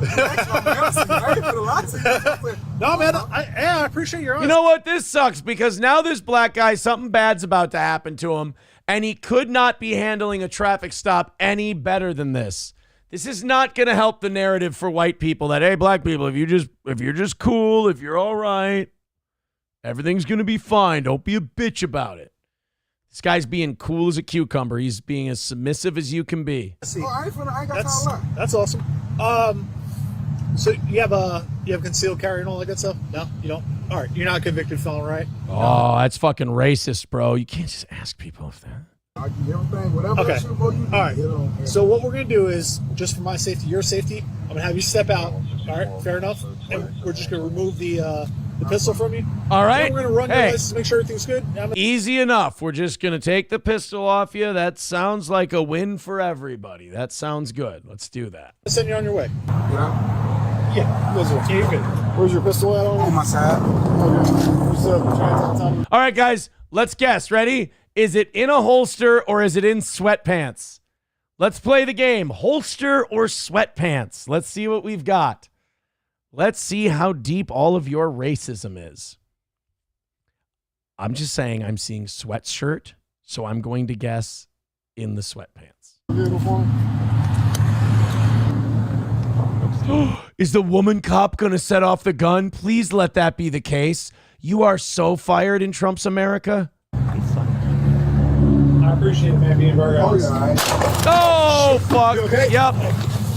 Yep, that's painted nails. Yep, that's the painted nails did that. Motherfucker. Give me a D. Give me an E. Give me an I. What does it spell? Girl cops. Yay. Ooh. I haven't seen a white woman fuck over a black guy that bad since one made him raise his kid. That's,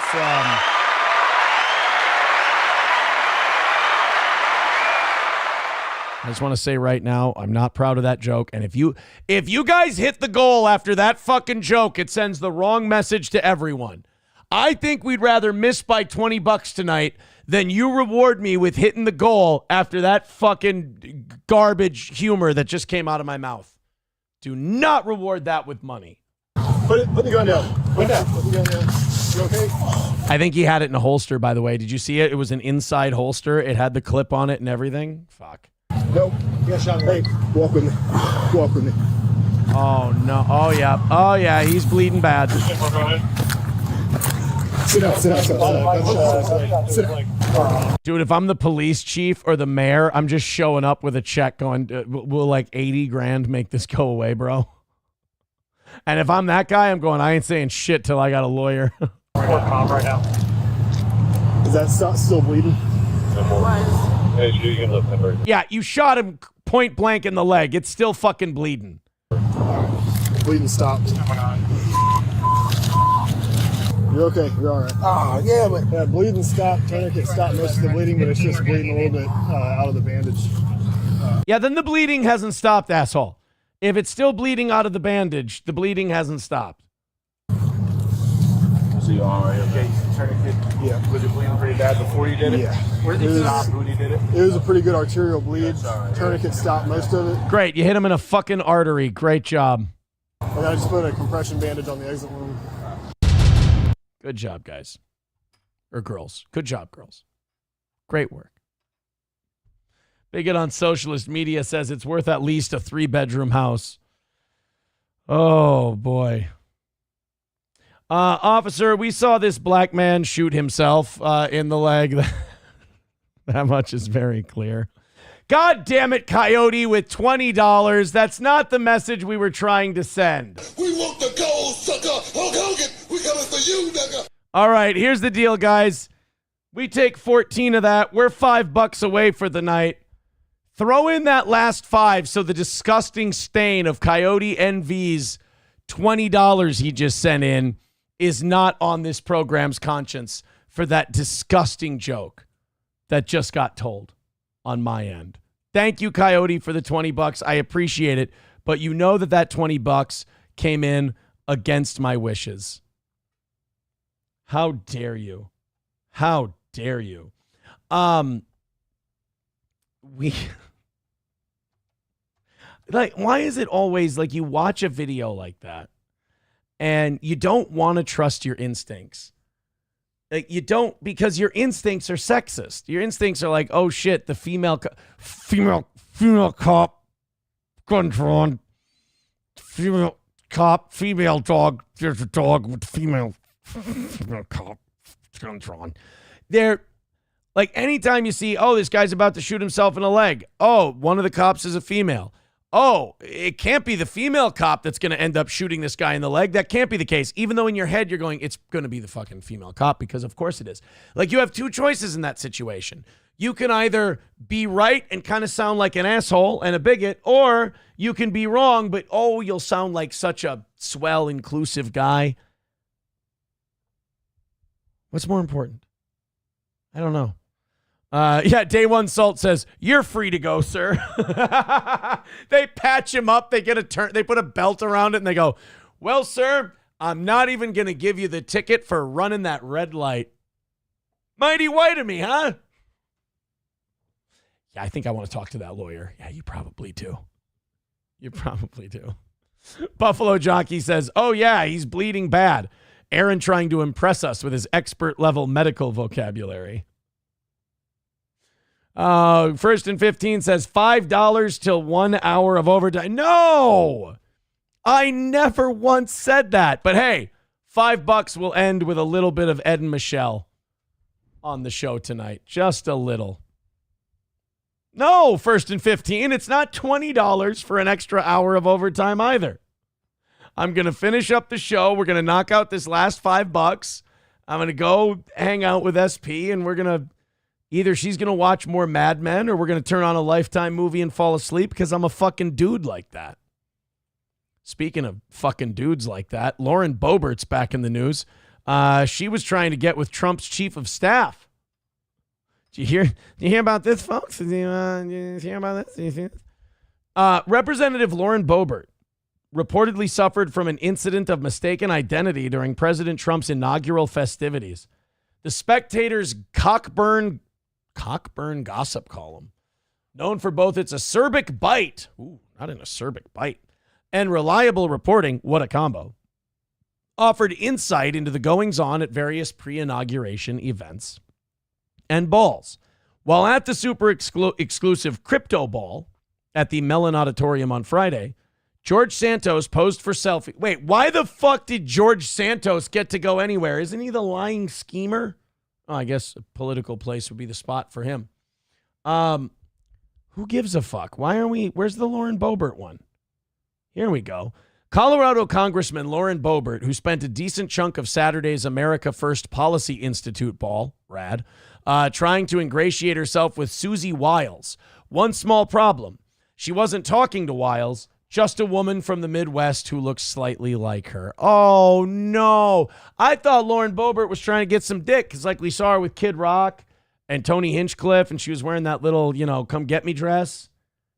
And she was just laughing with all the boys. And, if you're looking to fuck a famous dude and you're between Kid Rock and Tony Hinchcliffe, we can all agree Hinchcliffe's your backup, right?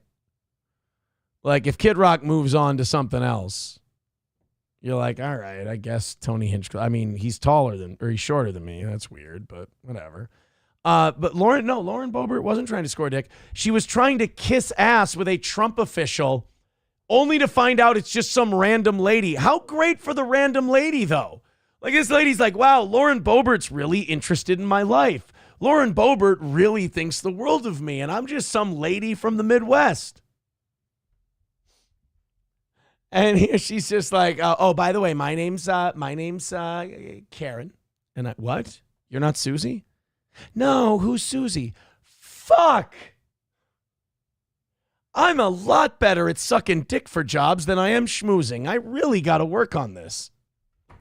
Boebert was also spotted attempting to big-time her way into the VIP. On Sunday, she found herself in a spirited discussion in VIP at the Turning Point USA ball, as well as cutting a rug with Kid Rock. So she was all over the place. Maybe if Lauren Boebert would have worn what Lauren Sanchez was wearing, who knows? Then maybe she would have got somewhere. Look at that. Coyote NV with $4.99. Thank you very much, buddy. Now, that technically puts us $150 away for tonight. So we drop in a couple of ones over on Rumble, and we're good to go. You drop in a couple of ones, it's an official win for the toe. But I think $150 is pretty much a win for the toe. I think we'll probably just count that. But I'm not playing the drop until the $150 is officially in. It's only the only reason I do that is because it's not fair to the people who want me to lose. To the people who want us to hit 930 before we hit the goal, it's not fair to them that there's $150 left and I play the sounder. I can't brag on them like that. So, couple of ones, we'll knock it out, and we'll call it another win for the toe. I'm going with this Pita Pit thing. with Ed and Michelle. Ed Oh, this is the Indian Garden lunch buffet. Please tell me it's not in a fucking gas station. All right, here we go. Quick one. Pita Pit with Ed and Michelle. Let's do it. Hey everyone, Ed here from the Great Indoors, and today me and Michelle are in Akron, Ohio. Fuck yeah. And I don't know if you guys can see that building back there, but that's the Goodyear Theater, and we have tickets to go see two tribute bands. Wow. Fucking date night in Akron, huh? A couple of tribute bands. What do you think? I'm going to guess Bon Jovi and AC/DC. I'm going to say those are the two tribute bands that Ed and Michelle are going to see. One of the bands is a Journey, and another one is a Bon Jovi tribute. Oh, I got one. I got Bon Jovi. I should have known Journey. What are you going to do? Well, the same band does both of those, and the other one's a Van Halen. So we're here to eat before the concert, and we're... Oh, my God. That's the tribute band. So it's date night for Ed and Michelle. They're going to Pita Pit and a tribute rock concert. These crazy kids, they're going to end up pregnant. Right at that place called the Pita Pit. And it gets a 4.3 on Google reviews. Respectable. I got this thing called the Cowboy Steak. They're making it now. And I'm really excited to show you guys this place. Let's get in there. Wait a minute, guys. Is this a solo? Is he going to the Legends of Rock show without Michelle? What a whore. Check out the Pita Pit. Like, comment, and subscribe to the Great Indoors. Oh, no, there's our angel. There she is. Pita Pit better be careful. She fucking housed that hot dog place.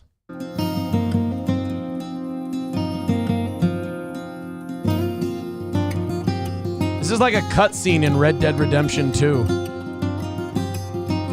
If you've got a good reputation, you would see a deer right now. Let's check it out. Michelle's already in there. This is the Pita Pit. And I love this place already. She's sitting in there saying, where the fuck you been, loser? I'm waiting for our pitas. Because look at that. They have Coca-Cola products here. And Michelle is excited because they have gold tea, unsweetened tea. Oh, that's right. Remember, Michelle's an unsweetened tea gal.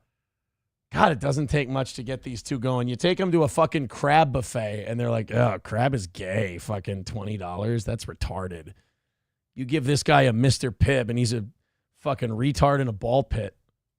Over there. And the menu is as follows over here. Let me show you over here. They have... So this totally was a Subway at one point, wasn't it? Yeah. This was a Subway. This was a Subway or a Cold Stone. They have a fucking air fryer at the Pita. Are you allowed to use an air fryer at a commercial right now? The signature pitas is the Super Greek. It's chicken, souvlaki, and gyro, romaine lettuce, cucumber. Why can nobody in the Midwest say hero? Why is nobody in the Midwest able to say that word? It's been said for millennia. Hero. It's a hero. It's a hero. I worked for a Greek man from Cyprus. Greek, Cyprus, whatever, same thing. Both kind of olivey, not quite white. But how is it that hard to say? You can even throw a little H in it if you want to. Just a little hero. Or gyro, either one. But gyro? Fuck off. That's more like... lazy. You can learn. Like a gyro area. A gyro. And I'm going to show you what I end up getting in that Greek grilled a cheese. lobotomy. Look at that, the cowboy steak. That's what I end up. Seasoned steak, roasted corn. You go to a place called the Pita Pit and you get a grilled cheese, you fucking toddler. Okay, let's go see Ed and Michelle's dining experience here because we don't have a ton of time. Of the Van Halen, I'll put it in at the end of this video, maybe. Yeah. If I don't want to get in trouble with YouTube. That's right, we'll Ed. See what I can do. All right. Okay, we're going to start with the appetizer. This is the pita and dip. So this is the tahiki. Okay, Michelle, give it a try. Nice and warm chips. This is like a naan bread, isn't it? Or yeah, but, it looks like a naan bread, but it's definitely Greek. Look, I need to point something out about these. Oh shit! I need to point something out about these two.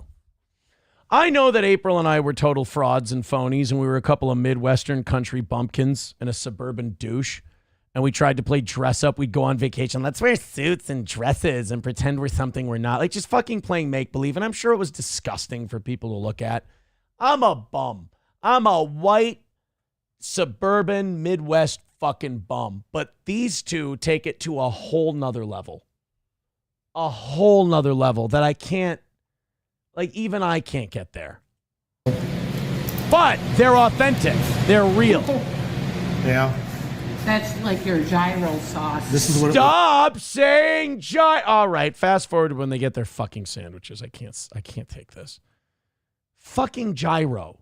They label it because they do look the same.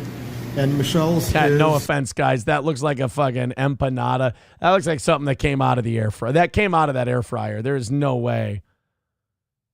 Somebody said that in Ohio, pita pit is not to be fucked with. No, thank you. Say cheese with chicken. Say cheese with chicken. All right. Cheese with chicken. Open it up, and this is what I want to. Oh, can you show me? I don't want to touch it. Well, I'm hoping you were going to pull the flap down. Here, lay it back down. Pull the well, look at Ed just telling her how to enjoy her pita. Why don't you have her mangle her dinner before she eats it, you dick? They may not be able to do that. Okay. Well, that looks like shit. That cheese does not look fully melted. Some of it looks like cold. That looks like if Michelle likes this, I'm gonna hate her. I'm ready for this. Okay. Okay. Yeah. It's a fucking monster bite, my lady. Temperature-wise, is it warm enough for you, or No. is it cold? Because I think it just came right off the grill. Of course, she loves it. She's having issues. All right. This is the steak. That looks fucking soggy, and that doesn't look good. As you can see, that looks microwaved. This is what I was trying to get Michelle to do. It's got corn in there. Oh, it's got okay. some onions and some steak. Oh, but Michelle fucked it up. Mozzarella cheese, I do believe it is. Look at that. Like I want that to be crispy. I don't want that to be all fucking floppy. But there are black all over. Oh wow! Look at that. Now it's thin, but it's heavy. There's a lot of weight to that.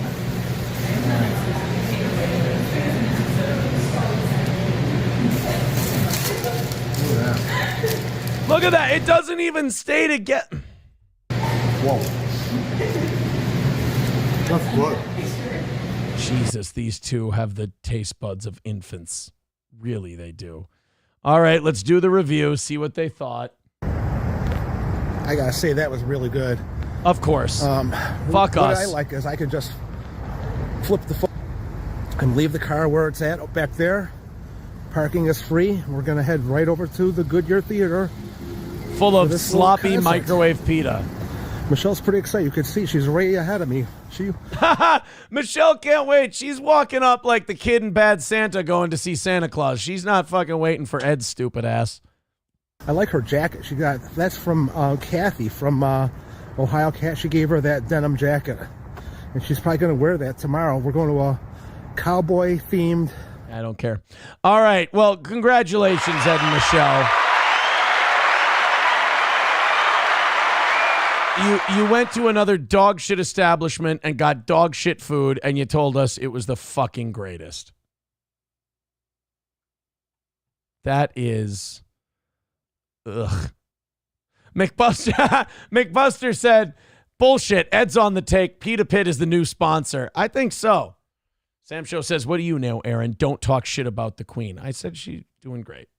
She's doing awesome. Hey, guys. Bad news. Coyote NV with $4.99. That means we knocked it out tonight. Pay him. Pay that man his money. But hey, if you root against the goal, which you can be a fan and root against the goal, by the way. Just rooting against the goal doesn't make you not a fan. It took us the whole way to do it, and Coyote NV was basically the big dog. He threw in $70 tonight. He got himself tied with No Pen 15 for fourth place. So, I mean, it's kind of a win for everybody, I think. But Bigot on Socialist Media says it could honestly cook food drunk and it would be a 10 out of 10 for them. Yeah, for sure. First and 15. You're busting my balls. Take it easy, guys. Have a great rest of your night. I will see you tomorrow morning for what should be a great final YouTube morning show of the week. Have a great rest of your night.